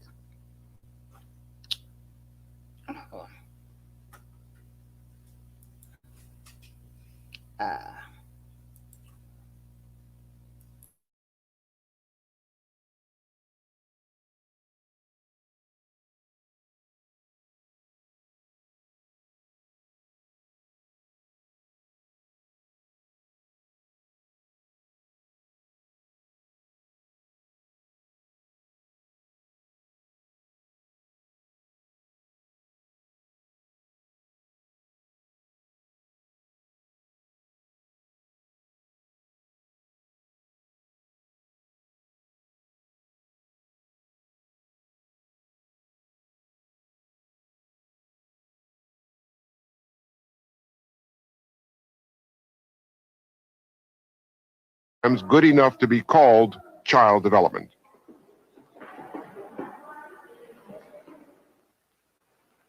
In Detroit, to meet the growing demand that society ignores, a married couple runs a child care center as a profit-making business. It is the only center in the city that takes infants as young as 6 weeks. It also has an elementary school that keeps children until 6 in the evening. For children, perhaps too long a day away from home. For working parents, helpful to know their children are off the streets. Marquita put her beginning sound. Look at Marquita's work. Mrs. Erlene Morris, the director, complains of harassment from state authorities who charge that she has more children than her license permits. But her center is popular in the neighborhood because it serves a need that no one else fills. For one thing, it permits teenage mothers to go to school and to come after school to get their children.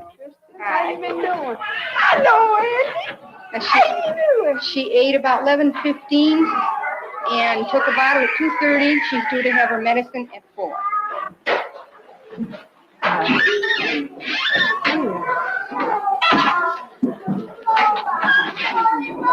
Bye-bye.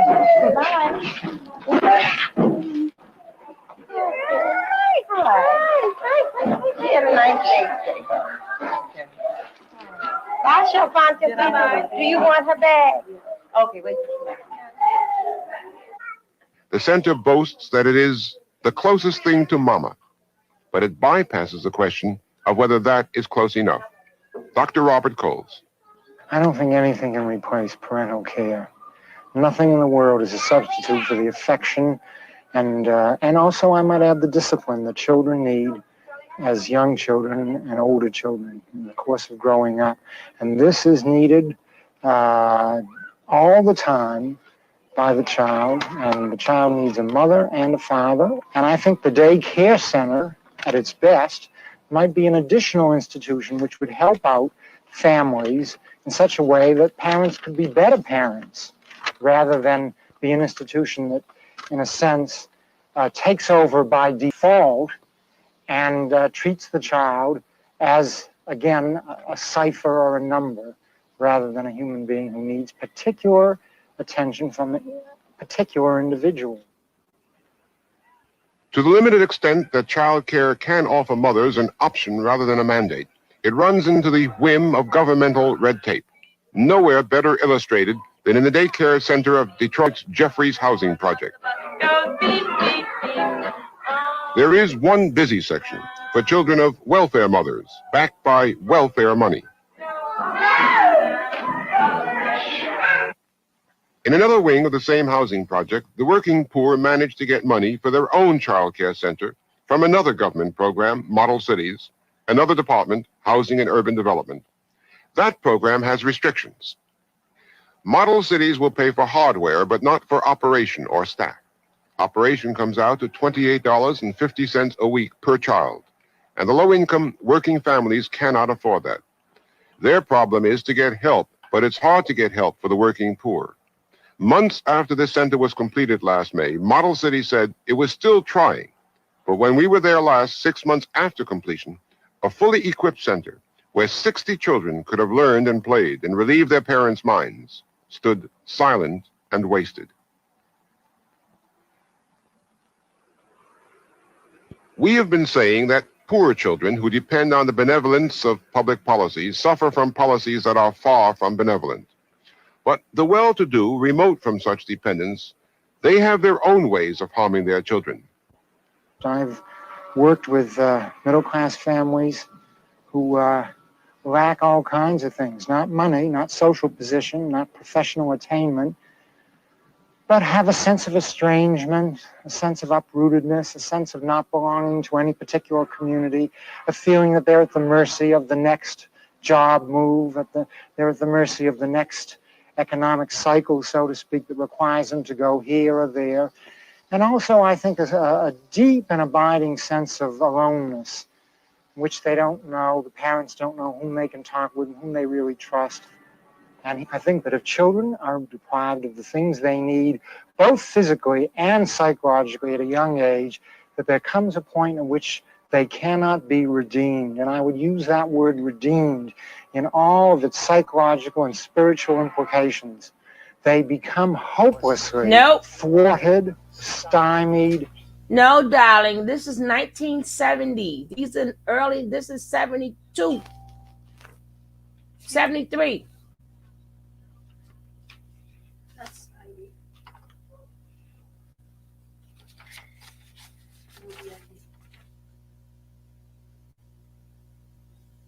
number, right?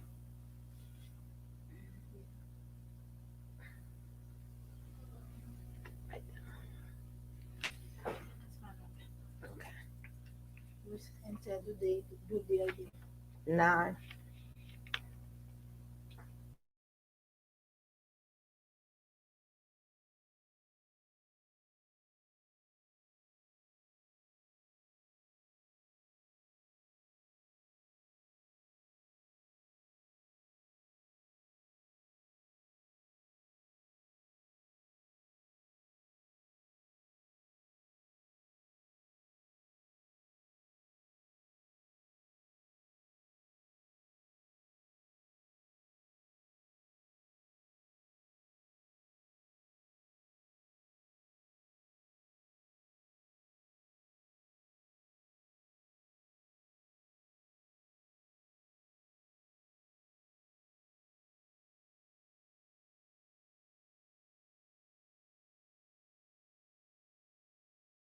This is the 1970s, baby. These are the 70s.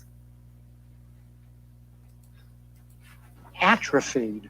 73. The heart dies, the mind becomes filled with all of the hate or fear the child has experienced. And multiply this child by many child, and we have many sins. Uppity.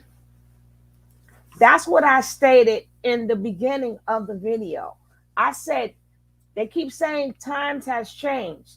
If you can identify with anything y'all see, look at the title, 1973. I ain't giving away. I ain't telling you was I born or not. I ain't telling you. But these people that you see here, this is 73. This would be our grand, like, this would be like your, like, uppity, this should be like your grandmother. This should be like your grandmother, because they would have been born in the late 60s. No, this is this is 1973. So they would have been born in the late 50s, early 60s.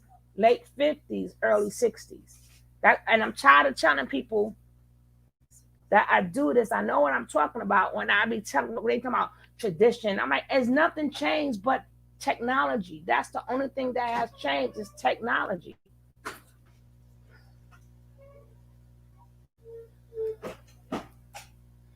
And multiply this enough, and I think you have national sins, not just the individual sins that we all commit from day to day, but a national failure of determination, an ethical failure, and in many respects, a slow kind of suicide in which one generation permits another generation in significant numbers to be hurt and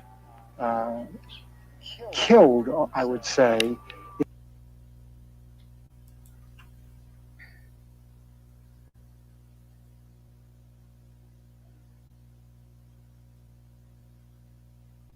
Yeah, and it just shows you nothing never changed. That's the thing I've been trying to tell people.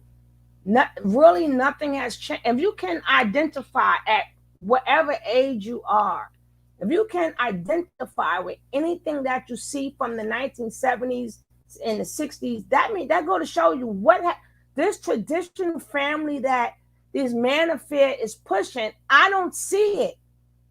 It may have been tradition in the 30s and the 40s and to the mid 50s. So that's 25 years of traditional family. Before then, we had the slavery. It wasn't no traditional family until after we finished slavery. And then by the late 50s and the early 60s, I'm showing you what happened then.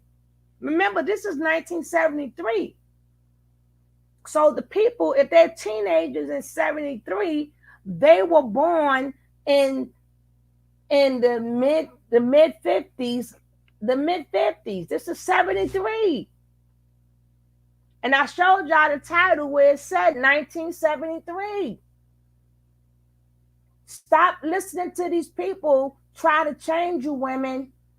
All traditional, all this feminine bullshit that they be be feminine, and this is how you look. We ain't never had a home structure. A lot of us. It is what it is. Welfare did not kick the man out the freaking house. The man ain't never had a house. The man's lived with their mother. Whoever doesn't understand what I'm saying, catch the video on Fleet, on Rewind. Now I'm gonna get to this last one.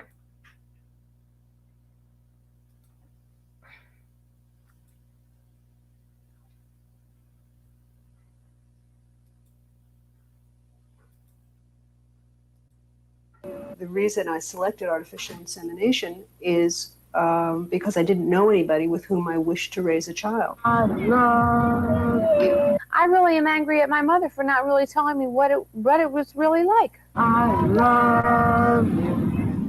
La la la la la la. Hello, I'm Donna Martin.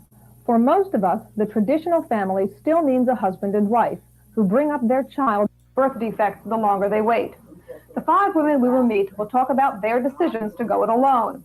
3 of those women did not consciously plan their pregnancies. The other 2 made deliberate decisions to become single mothers.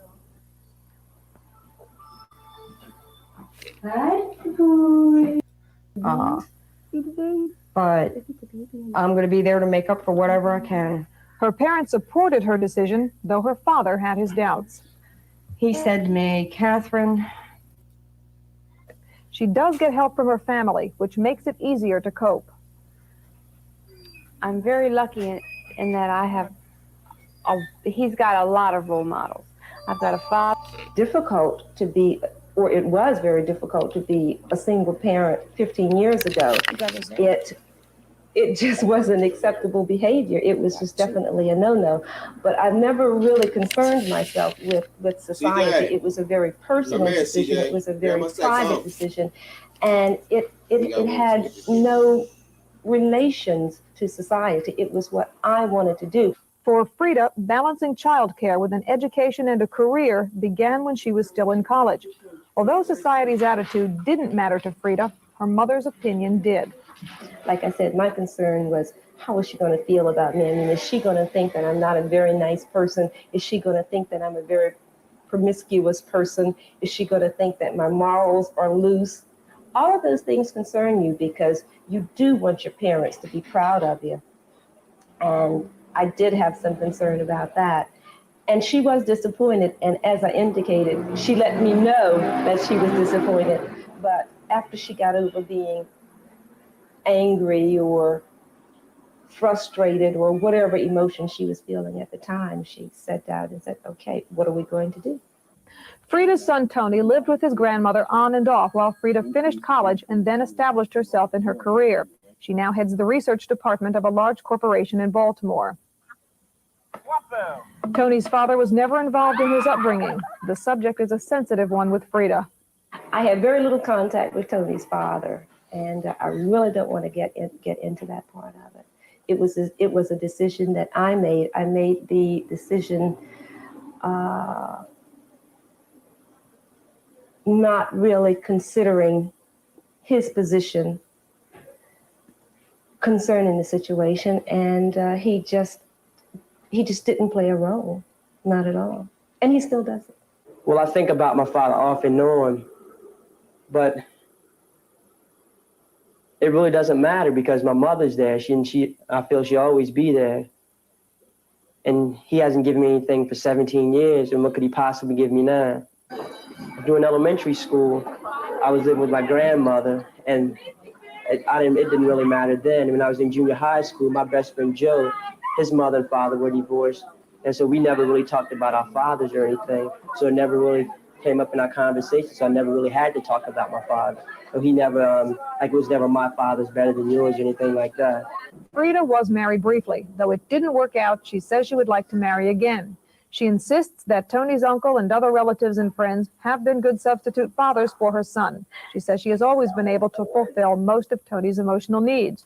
In return, he has had to learn that his mother's career is important to her, as is her need for space and privacy. He was expected to take care of himself and share housekeeping responsibilities at an early age. Both mother and son say their relationship is a close one. Well, my relationship with my mother, I have the highest respect for because I know that she had it hard, because I know I'm not easy to get along with, and we're just alike, and we both and since we're both alike, it's like she always says it's like looking at herself in the mirror. I don't think that Tony has suffered or has been denied anything because he is the child of a single parent. I feel that the most important thing to a child is love and security. And I don't feel that love and security necessarily have to come from two parents. Well, thank you, guys.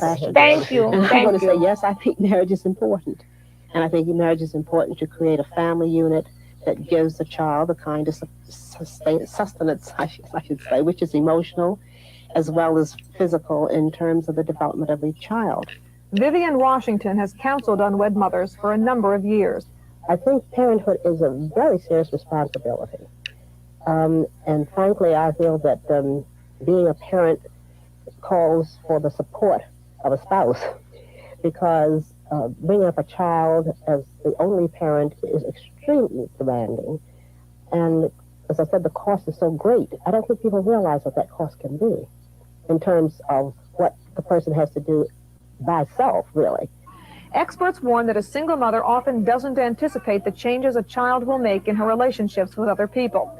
To her parents, the single mother is no longer a child, but a woman with adult responsibilities. She may not be able to go out as often as her single friends, and the men she dates may feel threatened if they think she is looking for a father for her child. There are numerous reasons why a child takes a heavy emotional and financial toll on single parents. It is harder to measure the We impact want of to the see trend that on their green children. shit. Hold up now. Research on what happens to children who are brought up in We single want to see parent that green families shit. is mainly based and negative. Their behavior is like a little adult. But when you do a more in-depth evaluation, do personality evaluation. Ago, it dawned on me that I might not ever get married again. Joanne is divorced. Part of the reason her marriage broke up was a disagreement over children. She wanted them very much and her husband didn't. 3 years ago, she was single again and decided to adopt. I guess I chose the route of adoption because I'd always been told that there were so many babies that needed families, and it just didn't really make sense for me to try to have a baby, considering my age and the fact that I come from a diabetic family. I thought that was too many strikes against the baby, and I didn't really have any hang-ups about adoption. So I started looking into that route rather than getting pregnant myself. Within the past few years, adoption agencies have changed their regulations to allow single people to adopt. Because there are so many more black than white children available for adoption, Joanne says she found the process surprisingly easy. She was able to bring Selena home within a few months. I knew that my lifestyle would change and that my life would no longer be completely my own. I knew that I'd have to make a lot of sacrifices. I wasn't really overly concerned about that. My initial concerns were really financial. My support systems, I think, are very good. I planned for it. All of them did not just fall into place automatically. I looked for a babysitter for my daughter long before I actually had a daughter. So that system was already in place. Joanne found that after she adopted Selena, she began to look for different qualities in the men she dated. My attitude toward dating changed because I stopped looking at men just for socialization. I'd look at a man and say, you know, does he like children? Is he willing to roll around in the grass? Thank you, Uppity. I appreciate that. Thank you, Ms. Rod. So in that respect, my dating pattern did change. Thank you. I'm not opposed to marriage at all. As a matter of fact, I'm going to be getting married in the near future.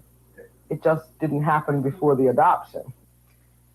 Well, I basically chose to become a single mother because I wasn't married. And I had always wanted to be a mother. And I had explored single adoption for some years. But Roberta discovered it would be years before a white baby would be available. Rather than wait, she decided on an unconventional alternative. Through a medical procedure, she was impregnated with the sperm of an anonymous donor. The reason I selected artificial insemination is because I didn't know anybody with whom I wished to raise a child. And since raising a child is a serious business, and since I was seriously going to have to do it alone, I wanted to be left alone to do it rather than having to deal with somebody with whom I had not made an agreement about child raising.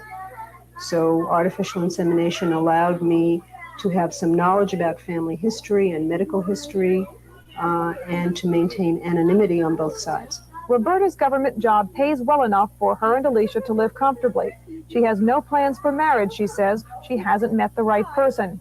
Roberta feels she was better prepared for motherhood than many women who get pregnant by accident. She is even ready for the questions Alicia will have about her daddy. Alicia came to me one day and told me that she had a daddy in the living room.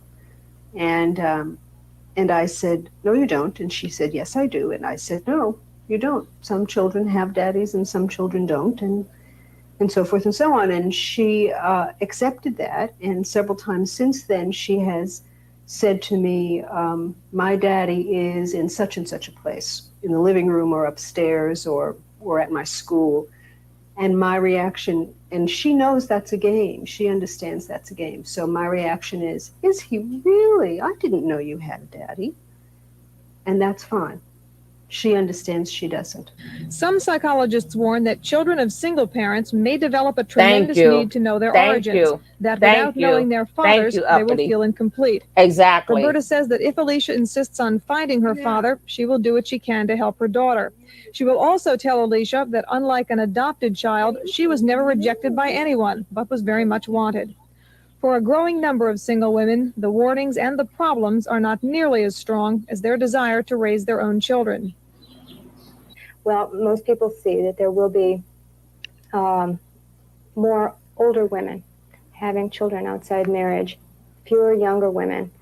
And as the baby boom babies mature, they see the upward climb in the ratio of never married births leveling off. But for society, society is going to have to adapt to this because society doesn't have any other choice. These children are here, and their mothers are not making apologies for it anymore. Well, I think society is certainly changing. In the past decade, we've just had the 1980 census completed, and the increase in non-traditional family units certainly is apparent. From where I sit, though, I don't believe that the increase in single-parent families is going to destroy our society. I think that healthy family members can certainly result. I think we need to pay a lot of attention, though, to the sorts of supports that these new kinds of families are going to need. And I really think that is important.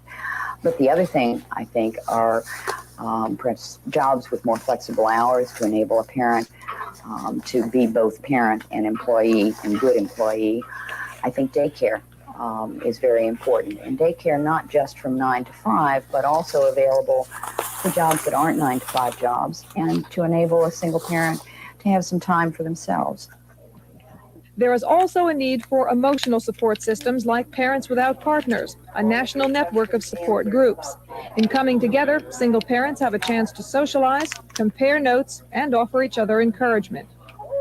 More unmarried women are joining the ranks of single parents. They admit it's tough, but they are also confident they can do as good a job of parenting as many married couples. The impact of this trend on the children involved and on society remains to be seen. But one thing we do know, women today are exercising a freedom of choice their mothers never had. They can pursue careers as well as raise children. Raising children used to mean marriage, but the high divorce rate has, in many cases, removed the stigma of motherhood outside of marriage. But there is a price to be paid for this freedom. Budgets are stretched thin, time for oneself is rare, and the fatigue is constant. Still, none of the women we talk to regrets her decision. For them, the chance to be a mother was well worth the price. I'm Donna Martin. Good night. And baby makes two. I'm glad you guys enjoyed this. Y'all know on Sugar Love channel, it's the serious channel.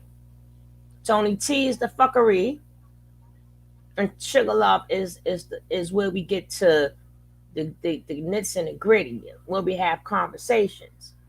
Constant struggle that has yet to be addressed, at least for Black women. We have our kids, no support sometimes, not even financially. But the minute we make one mistake, here comes ACS.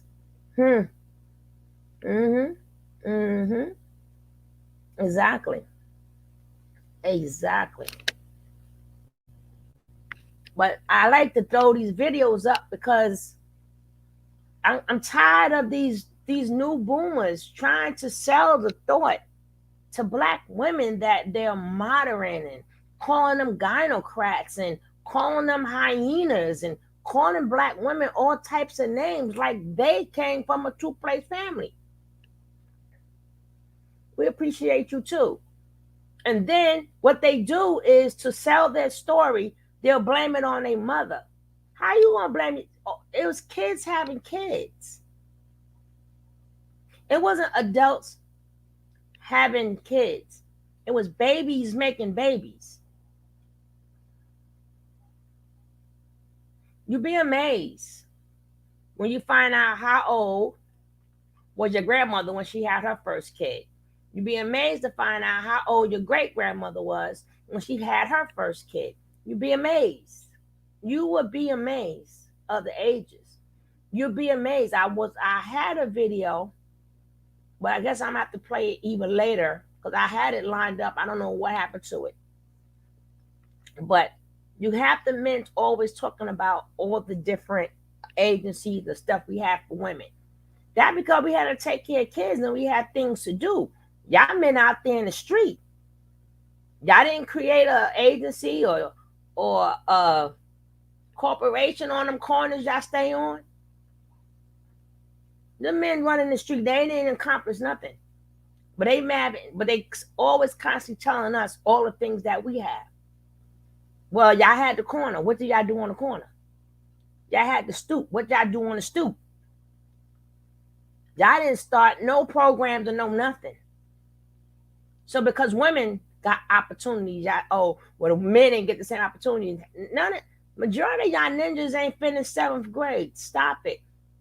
A lot of y'all got the 7th grade, maybe high school, and then that was it. Right? Communication helps you grow. My G-Ma was 14, shaking my head. Didn't even get her dream house before. Oh my goodness. The least I could do was break the cycle. I don't think kids having kids is a cycle. I used to think that it's a cycle, but it's all depends when they have sex. When they have sex is not, because you gotta remember, welfare was created for Caucasian people, not for Black people, but for Caucasian people. Okay? So you may have gotten married and had a husband and then had your kids. That doesn't mean your children are going to do it. All they got to do is one little boy got to say, oh, you got a nice butt, or oh, this, and everything you say go out the window. How many good parents, people come from good parents, even people come from church. All they do is talk about getting married first. And the little girls still sneak out, still had sex, and still had a baby. How many kids were sent down south if you live in the West, in the East or the West? How many of them kids were sent down south, had the baby, and then came back not pregnant, but all of a sudden the mother, which is really the grandmother, had a baby? Oh, girl, you missed a good show. You're going to have to catch the rerun. I'm trying to find the last one, but I don't know what I did with it.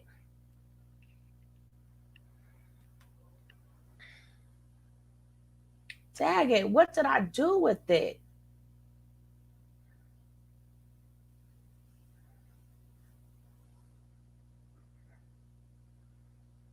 Oh, that idea left with the church life. I don't know what I did with it. Ew. Not nice.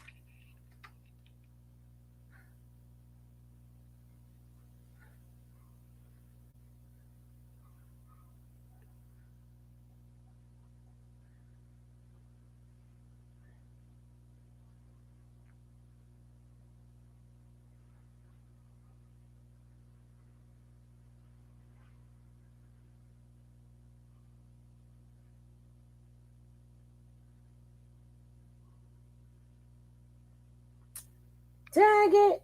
I don't know where it go.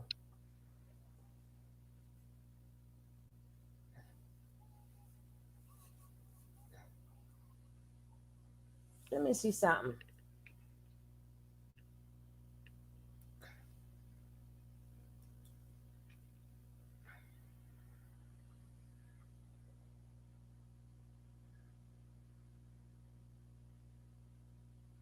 Oh, I found it.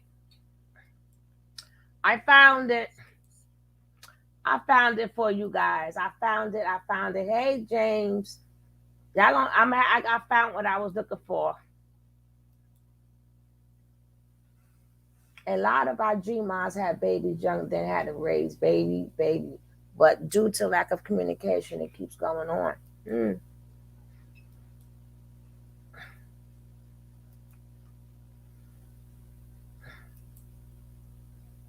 A childhood friend's mother was made to give up her firstborn daughter. Daughter found her last year. Now the mother won't claim her. Now, they're going to get mad over this video. They're going to get mad over this. Where the men at? If any men in here, they're going to get mad over this. And they're going to say, none of that is true. God damn it, you're looking at the proof right there. But y'all going to get mad. But it's okay. It's okay. Over the age of 18, over 47% of all Black families are female-headed. A large majority of Black women have personal incomes and represent a substantial portion of the Black economy. And what these women don't earn personally, they control. The numbers tell the story. Black women make 71% of the buying decisions in supermarkets, 90% of the decisions about children's clothing, 75% of furniture decisions, and 50% of automobile purchasing decisions. Couple the statistics with the fact that Black women have excelled socially, professionally, and academically, and it is easy to see why Black females have become a spiraling force in the economy. One elite group of women is Delta Sigma Theta Sorority, the nation's largest Black women's organization. Thousands of these college-educated, high-income professional sisters gathered at their national convention in Dallas, Texas to discuss a new Delta concept. The formula for Equity 3 is as follows: education times employment times empowerment. Deltas are some of the most influential and affluent Black women in the country, and they represent a tremendous economic consumer group. It is estimated that their convention alone added about $3 to $5 million in a few days to the economy of Dallas, Texas. Recognizing the awesome economic clout of Black women, Dollars and Cents magazine, a Chicago-based business and professional publication for Black thought leaders, honored 100 distinguished Black business and professional women at the Delta Convention. They are the women who are set the pace. I know my Black men ain't gonna like this video at all, because that is masculine energy, right? All of that is masculine energy, and none of that energy is feminine. Where you heard in the beginning, we control. Black women always shopping. Black women always making sure her kids look good. Black women is always making sure they fill the refrigerator. Yes, the Black women, the nerve of us. I guess that's masculine energy, right? So let's watch these masculine women that took pride in what God gave them to do and say, God told me to do this, so I'm going to do this. So I guess none of them are married. None of them have no kids. None of them have a life because they masculine, because they wanted to do something with their lives, as what they say. That's what they say. So I know the men gonna hate it, but y'all be all right. Y'all be James, you be okay. Future, and they will allow young people to have someone to look up to, someone to serve as a positive role model. So we are appreciated to be able to come together, the Deltas, and put on this event this evening. The Salute launched a new and unique marketing plan by publisher and editor Donald Walker called Adprodizing. This marketing strategy allows advertisers to tie more directly into the prime segment of the $180 billion Black consumer market through product or corporate sponsorship of promotional events. And the wealth of the Deltas created a perfect vehicle. Look, they dress to the T. They unfeminine. They masculine. Look at all the masculine women. as they call, oh, they look nice, boy. Go ahead with yourselves. Work it, ladies. Work it, work it, work it. Honorees came from all walks of life: advertising, arts, culture, civil, human rights, community, social service, corporate America. Now, hey, wait till I come back on at 6:30. They don't want to see none of this. Do y'all see this? Do y'all see these women right here? I'm gonna rewind it because they look so good.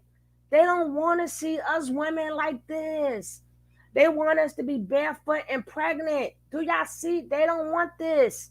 And this is 85. So this is 85. They're like 40s and they 50s and they 60s. Some look like they're 65 years old. So these are people that was born in the 1940s and the 1950s. This is what they're trying to stop from the black women. I'm not saying I'm just care about the black woman, but the more and more and more you see these videos, the black woman this, the black woman that, this is what they don't want. Because we know how to get our shit together. Because we the one was left with the most problems. We are the ones that was left with the most problems. We had to do the household, the kids, and then we had to find a way to make a way. We had to find a way to make a way, and then we did it. We did it. We got so many things that we did up to right now. The men are still mad at us because they thought they was going to leave us effed up. They thought they was going to, they dropped their seed. They went about their business and we made it happen. We made it happen. Now they want us, not talking about traditional family, all this bullshit. That's all it is, a bunch of bullshit. But I'm rewind that. Look at them powerful women right there. Them some power, they all dressed to the T. But they will call them masculine. Ain't nothing masculine there. Them some beautiful women. God, these are ancestors. We might be related to one of them. We don't know that. But these are our ancestors right here, baby. I'm going to rewind that part because they came out looking good. God bless. Retail cosmetics, medicine, labor, law enforcement, media, politics, religion, technology, and finance. A virtual who's who in Black America.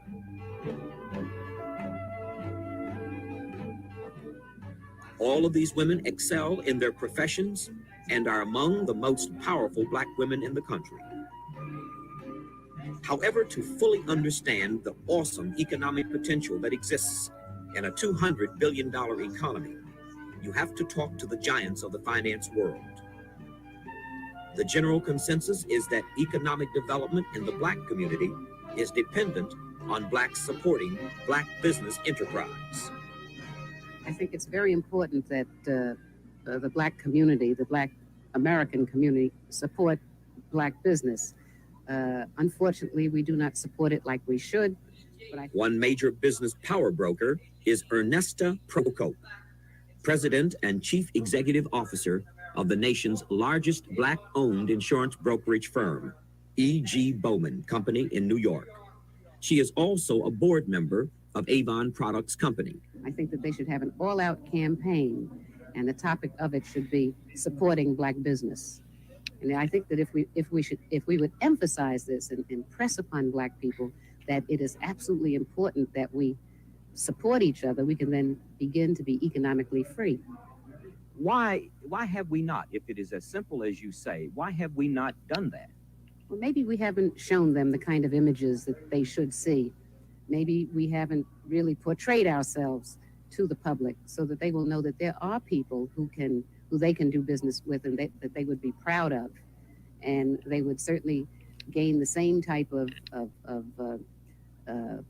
recognition or the same type of what can I say? The bottom line would be the same as if they dealt with a white firm. How do you draw upon your own experience in the business world? Give us the benefit of what you do and how this impacts in terms of what your philosophy is in terms of Blacks helping themselves.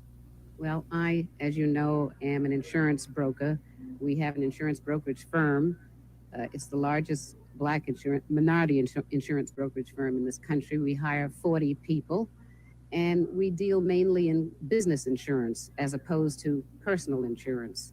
We at this time handle over 50 of the major corporations of this country. We handle some business for them, not all of their insurance program, but we're proud to say that we do business with some 50 of them.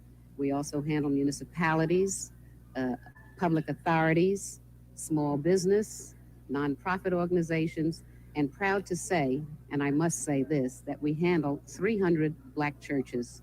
We've been able to acquire this business over a period of 2 years, and we think that that is very, very fine when black ministers begin to support a black insurance brokerage firm.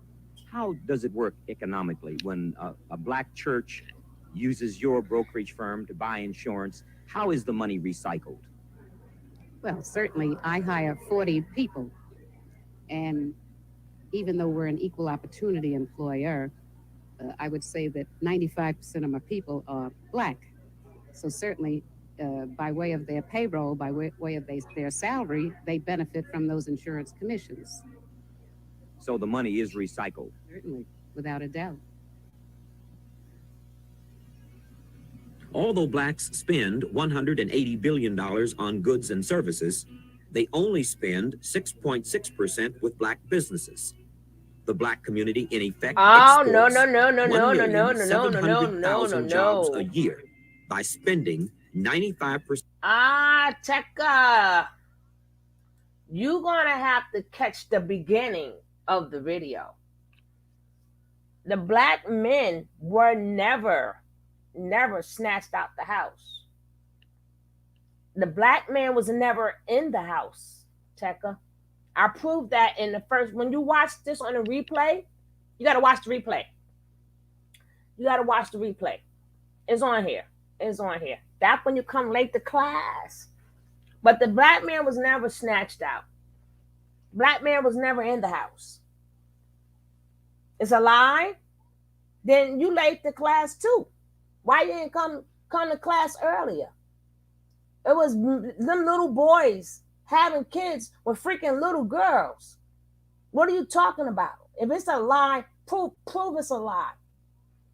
Prove it's a lie, King 82.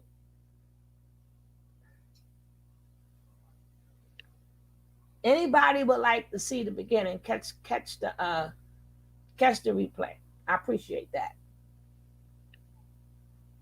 How was he not 80% of black folks were mad? That is not true neither. And what I played was from the early 60s. Baby, check it out for yourself. I did the math. I did the ages. You should have been here earlier. That's how. 80% were not married before 1965. Get it together. Get it together. If I showed the video from 1973, I ain't telling no lies on the black man. What happened is what happened. It ain't got nothing to do with black men or black women. It's kids was having fucking kids. Kids was having kids. What's your point? They were not married. No, they was not the most married in the country neither. They were not. I'm sorry to hurt your feelings, but they were not. See, when people come late to class, see, I don't have to argue back and forth with him. That's why I show these videos, because these videos are my proof. So I don't have to pay him any mind at all because he's late for class.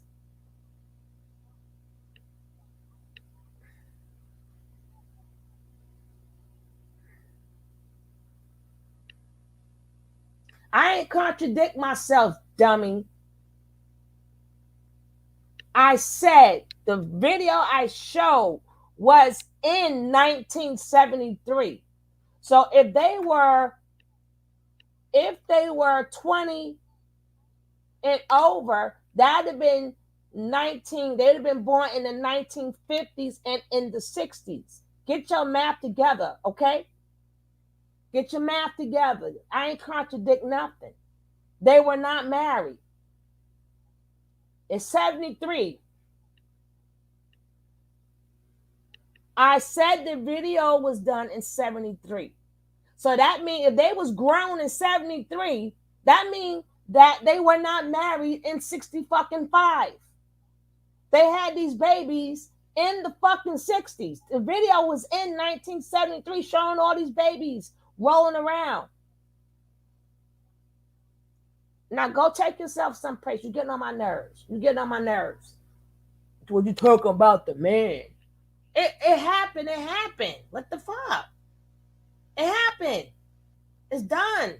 How do you fix it is the question. How do we fix this problem? That's what people should be talking about. Like, how do we fix this problem? How do we find ways to like each other? They were not married before 1965, damn it. Now leave it alone. They were not married. You can say it before, you can say it between, and you can say it after. They were not, majority, 80% was not married.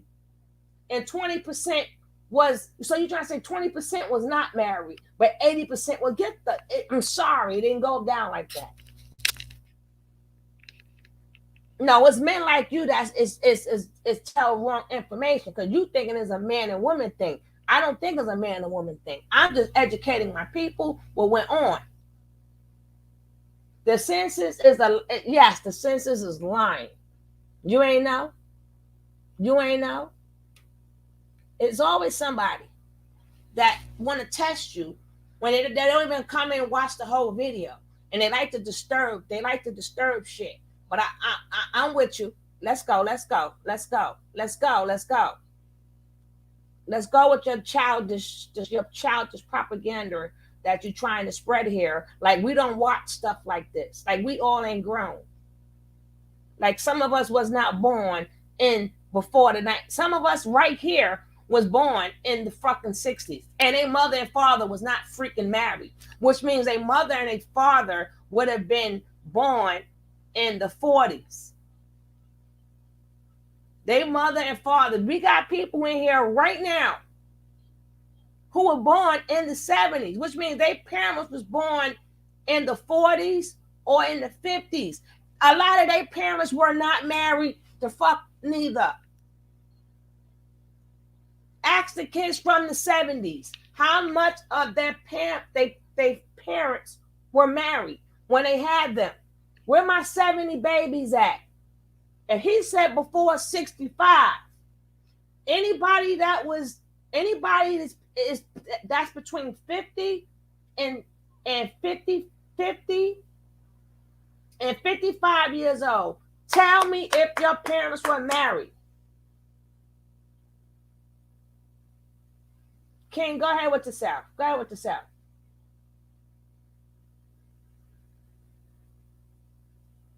Oh, you want the link? Girl, you know they be bothering me.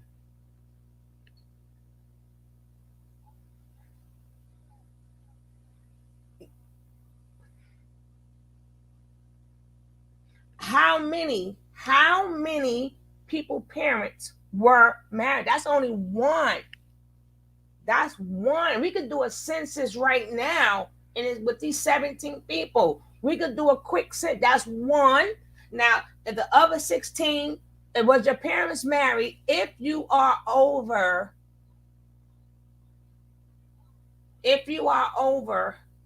50 and over. Shut up, King. You don't understand nothing.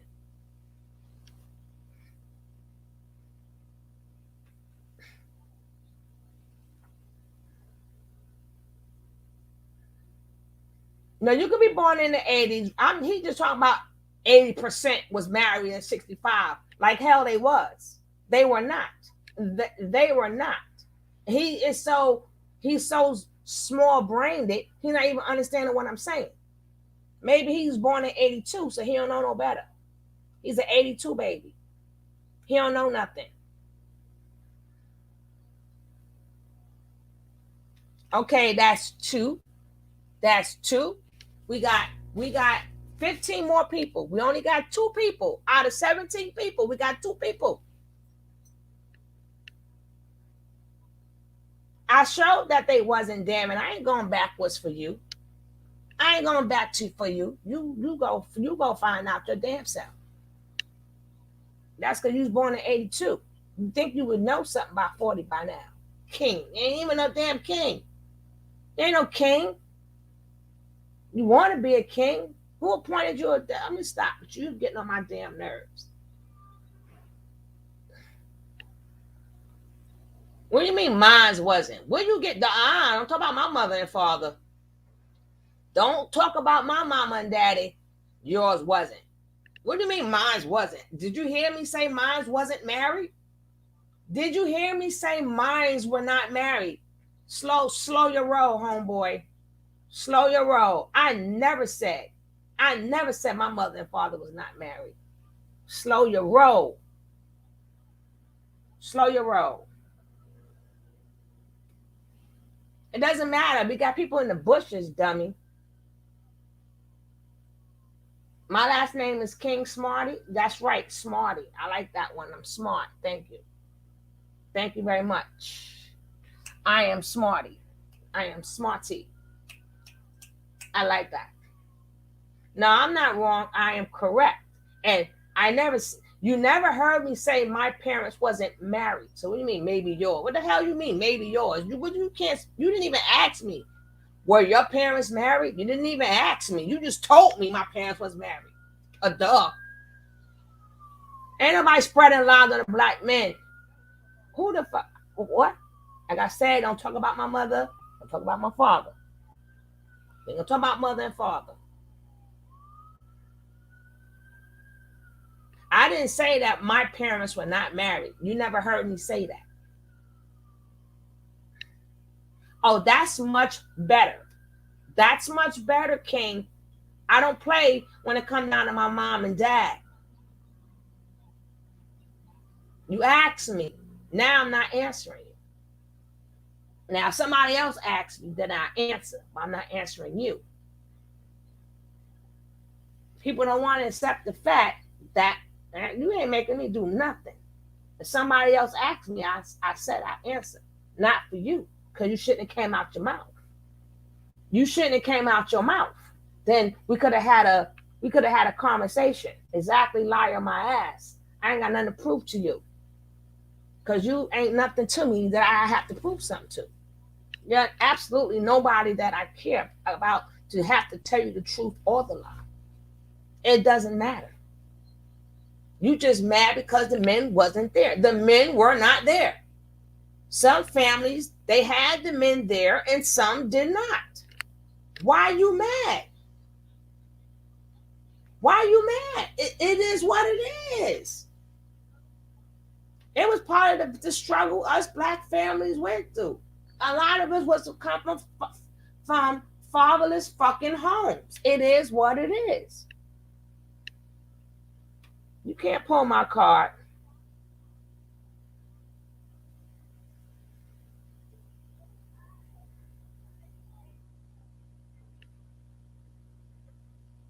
Y'all coming late to class. I said to you, because I don't have to go backwards. Again, please, if you did not watch the beginning of the show, don't come to me saying blah, blah, blah, blah, blah, blah. You should have been here from the beginning of the show.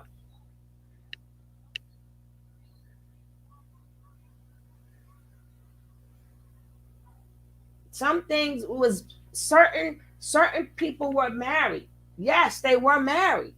But it was not 80% of the people that were married. It may have been 20% that was married and 80% that wasn't married. I could agree with that. But it was not over 80% that was married. It was like 20%.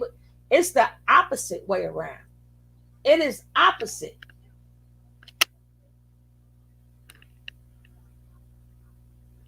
Back then in them days, the father had to sign the birth certificate. Look at how many men today. Look at how many men today know their daddies and do not have their daddy's last name because their parents were not married. Go ask any older guy.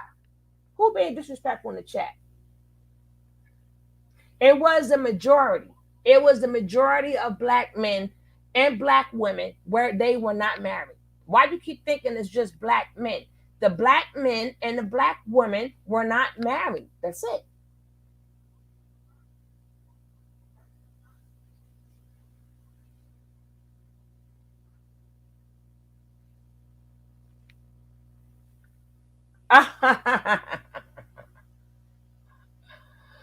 Oh gosh. Percent of their $200 billion income with non-blacks.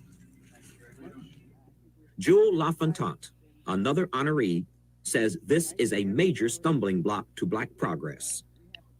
Miss LaFontant is a senior partner with a prestigious law firm in Chicago, a former Deputy Solicitor General of the United States, and board member of numerous corporations. Those of us who've gone into business for ourselves should be supported by blacks. I think in the past, blacks have been slow in supporting their own because they suffer still from the slave mentality that we don't measure up. But I see a lot of that changing, especially in the generation coming along now. You may call them yuppies or gruppies or whatever, but in addition to making money, they are very sensitive to social conditions, and they believe in helping their own.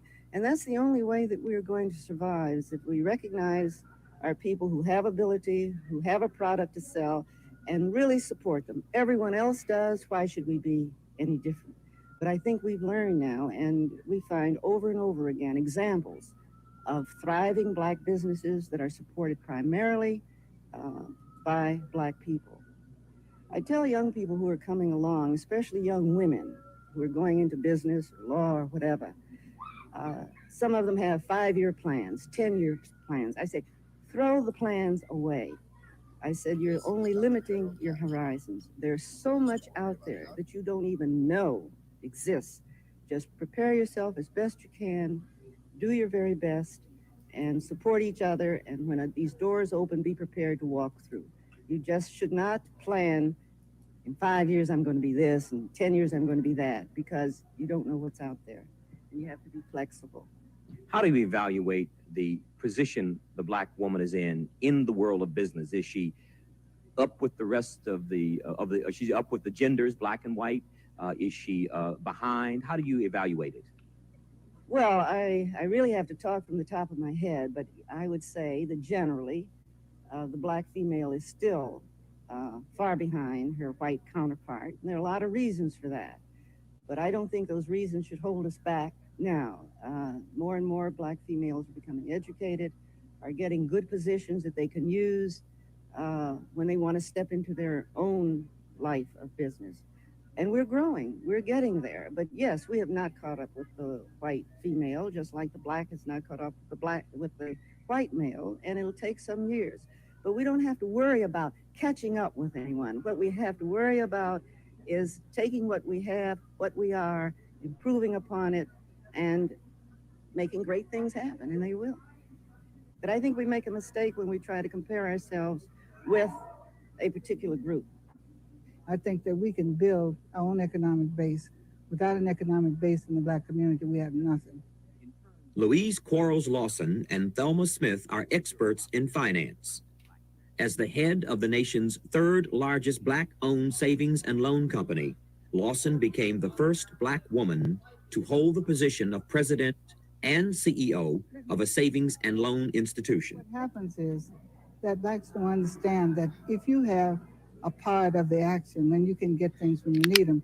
We make not, when I worked with Illinois Service Federal, we didn't get 1% of savers from all the loans that we made because people felt that we had money from the government. All they had to do is come and ask for it and they get it. And even when we make loans, they sort of fool us, they brainwash us, say, if you make the loan, I'll open an account for you. Some have opened accounts to get the loan and then they've gone somewhere else. It's brainwashing, it's the best way I can tell you. And we're trying to shake that loose. Brainwashing. Explain that. Brainwashing is to feel that whatever blacks do is not as good as what whites do, that we don't have the expertise they have, yet they come from long distances to get thousands of dollars. And it seems to me that if someone feels that an institution has $50,000, $60,000 to lend them, that they have to get it from somewhere. The source ought to be them. And then they'll come back and get the second loan, and they still don't have any money with us. It still is a process that you've got to get in their minds. What you have, you can deal with. What you don't have, you're still begging. Whether it's from a black institution or white institution. It's really an educational process. You know, through the years we talk to our customers and we tell them, you know, we want to buy a home, they're saying. And I said, well, good. We want to make you a loan to get that home. Where are you saving your money?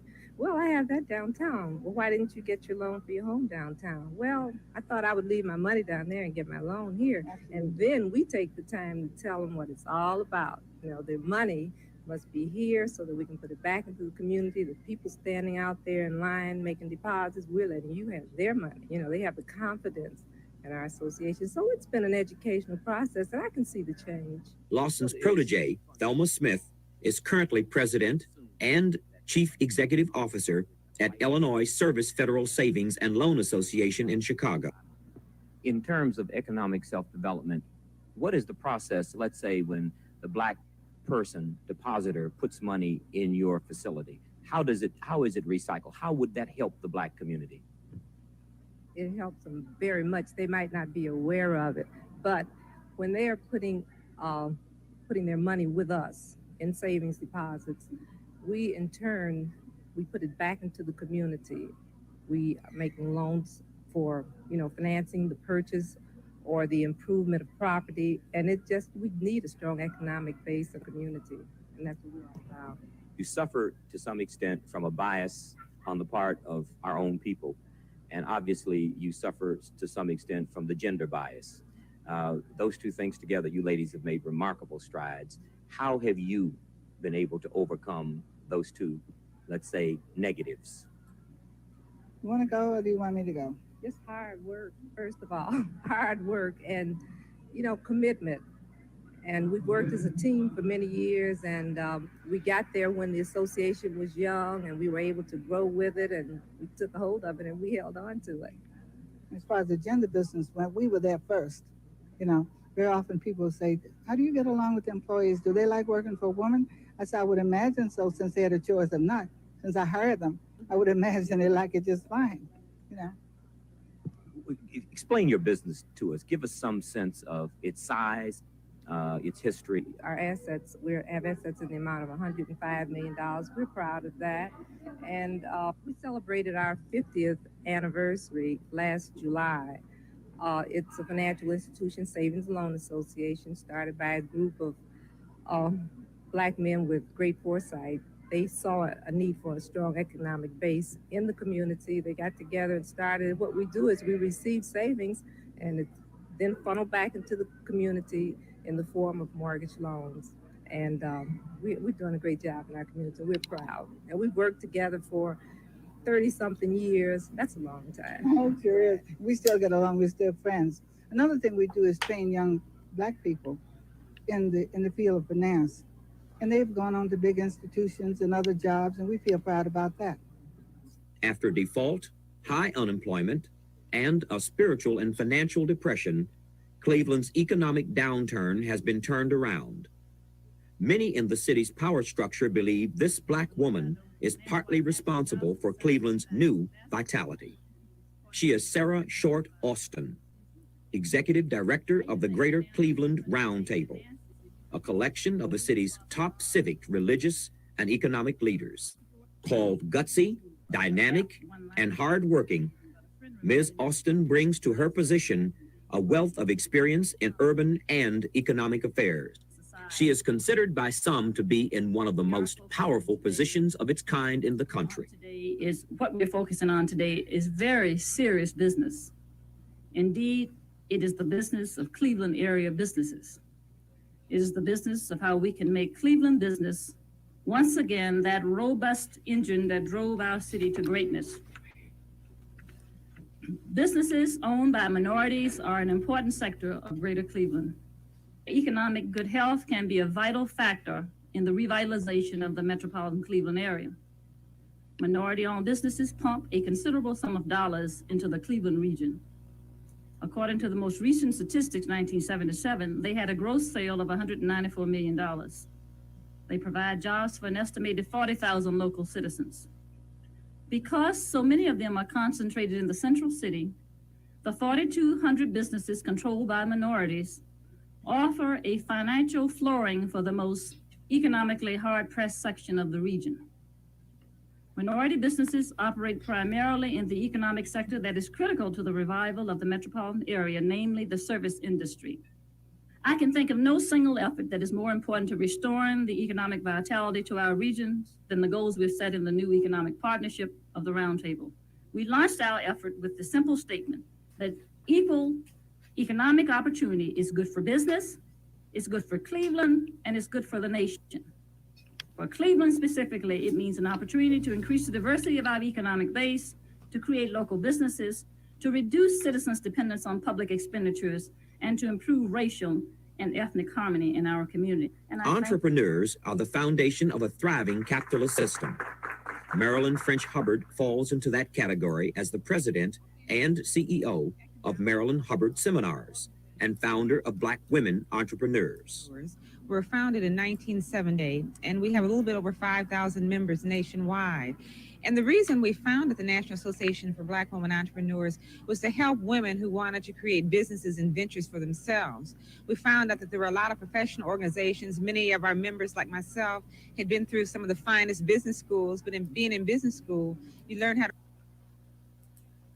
All right, I took myself out the closet. I had to put myself in the closet.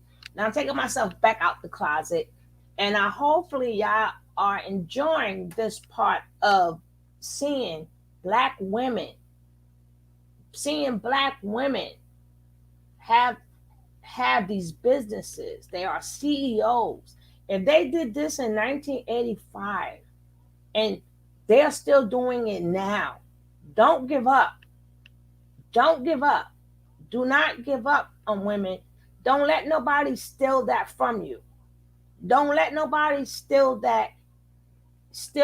from you that you can be great. That's what this particular video is about. I wanted y'all to see these women come from all different walks. Some are attorneys. This lady had a bank, for God's sake. This woman had a bank. Her and the lady, they had their own bank. It's funny how people have bad experience and start stereotyping everybody's experience like their own. It's like brain. Can't judge. To be biased. See, Tekka, knew I liked you from the beginning. My grandmother is a queen, a true queen. Her name is Queen Seta. Oh, beautiful. Yeah, I had to take myself out the closet because I had to put myself in the closet because I had to readjust my temper.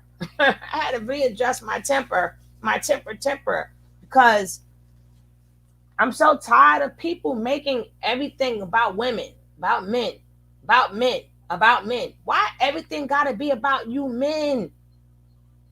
Y'all wasn't in the house. You wasn't in the house. It was young people having sex. And they was left with these damn babies. That's what happened. That's what happened. It was done then, and it's being done now, and it's gonna be done in the future. That's what happened. They was making babies back in slavery. The only difference is nobody complained when slavery took the men out the house. But y'all want to blame welfare for taking the men out the house when welfare didn't take the men out the house. The girls were still living with their mama, and the boys was living with their mama. Everybody living with their mamas. The slavery have taken more men out the household than welfare ever could. Nobody says that though. They'll breeze by it, but they'll blame welfare. For for a man who did not have an apartment to take his ass out of. What apartment did he have? They took him out of his own apartment, right? They took him out of his own apartment. His name is on the lease and he's paying the bills, but welfare made him leave. That don't even go together. But these are the things that they keep trying to tell people. It's not true. It was her house. He wanted to lay up. And they said, no, you can't lay up here. And the men still stayed up in the damn house. They just left before the welfare people got there. Shit. Black men just refuse any type of accountability. Very frustration, while the facts and stats smacking them right in the face.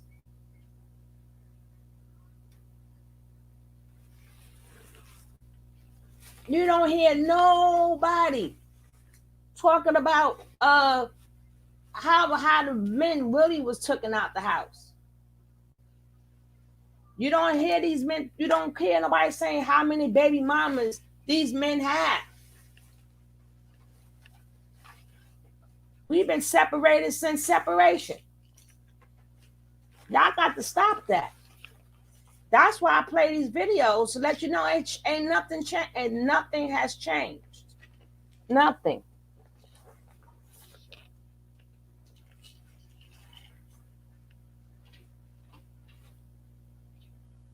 Well, I'm gonna let this one finish because I'm loving all these women right here. I'm loving it. I'm gonna find one with the black man power. I'm gonna find one. Don't worry. I'm gonna be looking. To run someone else's business and not necessarily your own. And so what we needed was some support. I mean, it's like, so I will not have to reinvent the wheel. You know, what can I do and how can I do this? And what we found was that one of the best things that we could do was talk with other black women who had done it. Many of us were in business. We were not getting the contracts or say the contacts that we needed. We didn't know if it was because of ageism, racism, sexism, or just that we did not have the business savvy. So what we've done through our networking organization, I would say networking is the key. And this is something that many of us have had an opportunity to observe, say, looking at the big boys do business. And we have found that major corporations will only do business with you if it makes good business sense to do so, not because it's of social relevance or anything.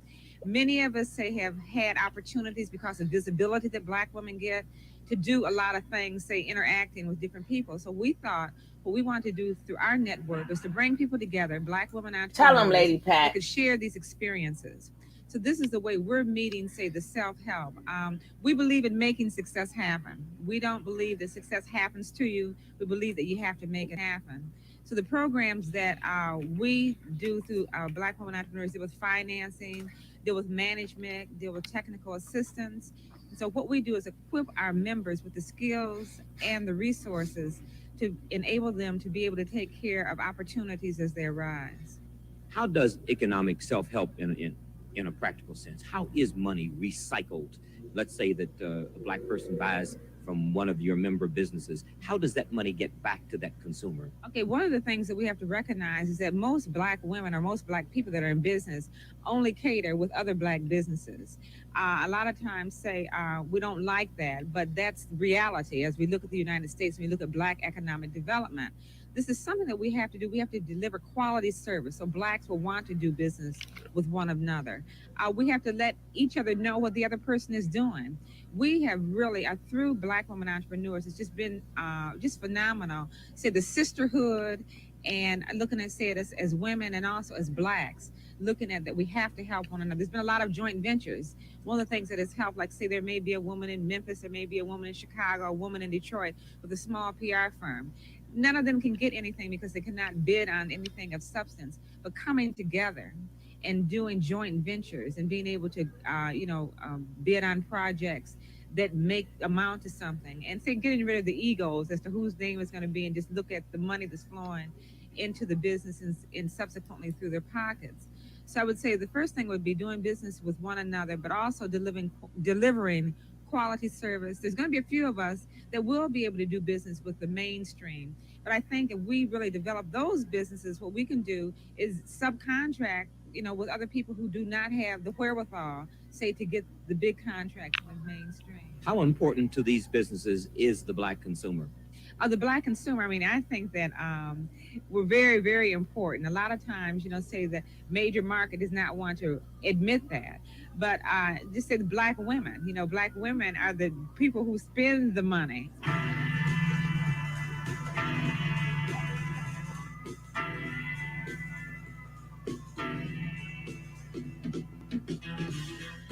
Black women are overconsumers, you might say. They spend at a disproportionately higher rate than white consumers. In a broad sampling of products, Black female homemakers are heavy users of health and beauty aids, soap, insecticides, toilet bowl fresheners, aluminum foil, cooking oil, barbecue sauce, orange juice, mouthwash, liquid bleach, soft drinks, and tea. To give a clearer idea in terms of dollars and cents, in 1983, they spent $700 million on cold cuts, $400 million on potato chips, and more than $300 million on butter. And we're not only say consumers, say we're entrepreneurs. Right now, looking at business, speaking of making a good business sense to do so, all the major contracts have to have set aside. So they need us in order to make their bucks. They need Black women, but they need Black women. They need Black people that can deliver a quality service. So in terms of self-help, Tony, I think that we have to come together collectively, admit our weaknesses, continue to enhance our strengths, and really, really find our place in this economic mainstream by doing good quality business. Now, as you get contracts from major corporations because they have set-asides and they need your Black business in order to create a greater return for themselves, what obligation does that place on your Black businesses to the Black consumer, from which obviously the ultimate impetus comes?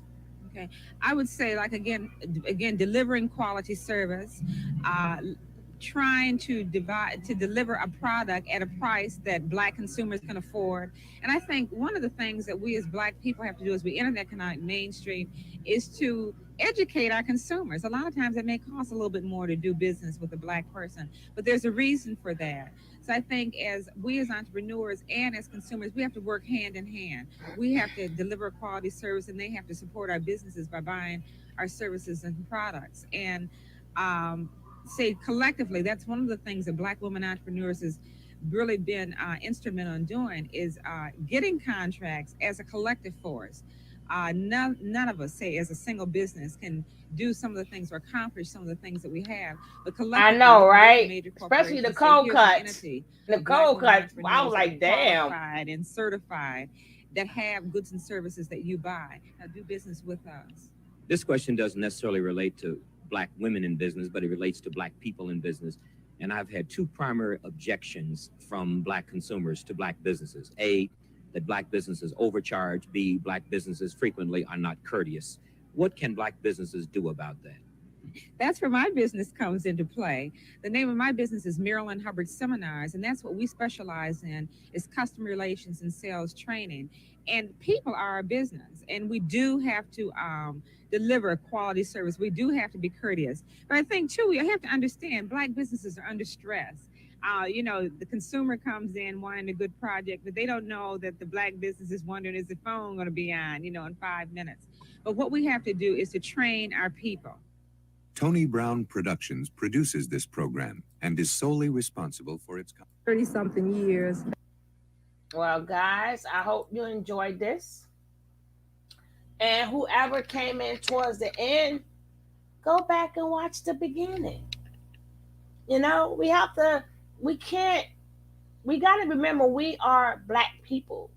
Stop separating, saying that's a lie on the Black men or the Black women. No, it's us as a people. The men made them babies. The women laid down and had the babies. Babies having babies. Babies having babies. Baby having babies. So stop it. Stop it. Y'all try to make things so much more than what it really is.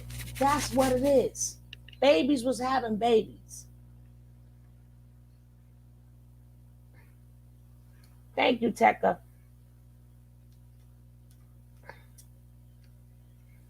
Well, they're the primary caretakers. I'm literally traumatized to this day, especially since I feel he only acts because I broke up with him. Long story short, baby mama, Black man full of sugar honey iced tea. Sugar honey iced tea. Yeah. But I'm saying we've always, it's sad that they still working us by having us disconnect from one another. All this disconnect we have to prove what point? What point is we proving? You hear these ladies right here? Do any of these ladies seem masculine to you? They may not need a man, but shit. How often did we need a man and had the man? How often? You know? We know it was good men out there. We know it was good men who married women. We know.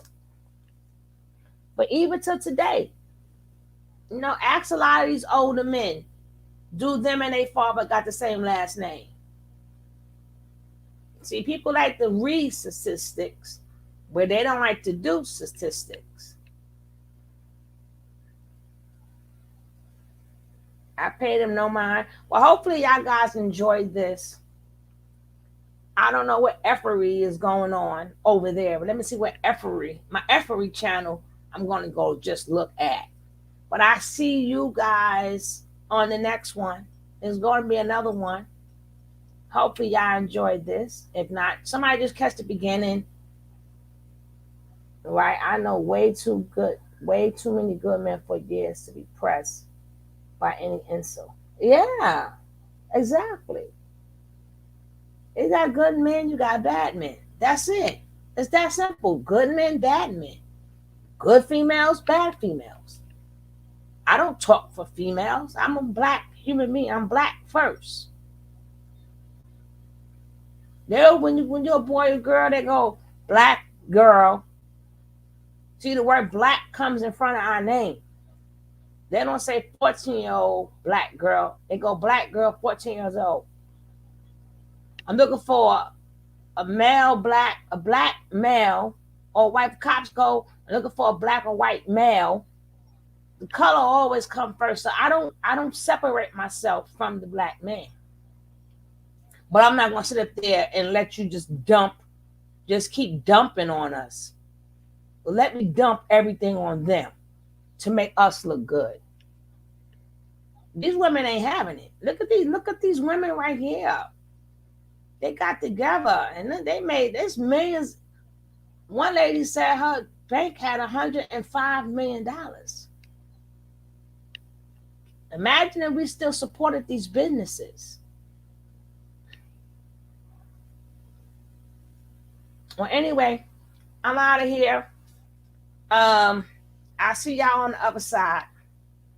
I see you guys on the other side. Peace, peace, peace. Thank you all for being here. You know I appreciate you guys to the fullest. You know I appreciate it. Thank you, Lady Pat. Lady Pat was on class on time. Thank you so much. Thank you, Uppity, for coming in. I appreciate you. Ms. Ryder, I appreciate you. My rider, die. Nicole, you know you my boo. All right, I'm going to the other side. Peace out. And Tekka, thank you for coming in. Thank you for coming in. I appreciate you. Oh, don't forget to hit subscribe. Don't forget to hit the like. Write and leave a comment. Don't forget to hit that subscribe button so you'll know when we go live. And remember, it's nothing but a conversation for me. Nobody's wrong. Nobody's right. If you want to conversate and communicate, we can do that. Because that's all these videos are, is to make you think, of how you can do better. This is the past. These are the people from the past. I get to see it myself, not read it in the book. I get to see how they lived. What can we do to better our black people? But nobody don't want to see it like that. They want to see that not. But the first thing he did, you lying on a man. What the hell? Getting on my nerves. I had to put myself in the closet. But I'm out of here. Peace out.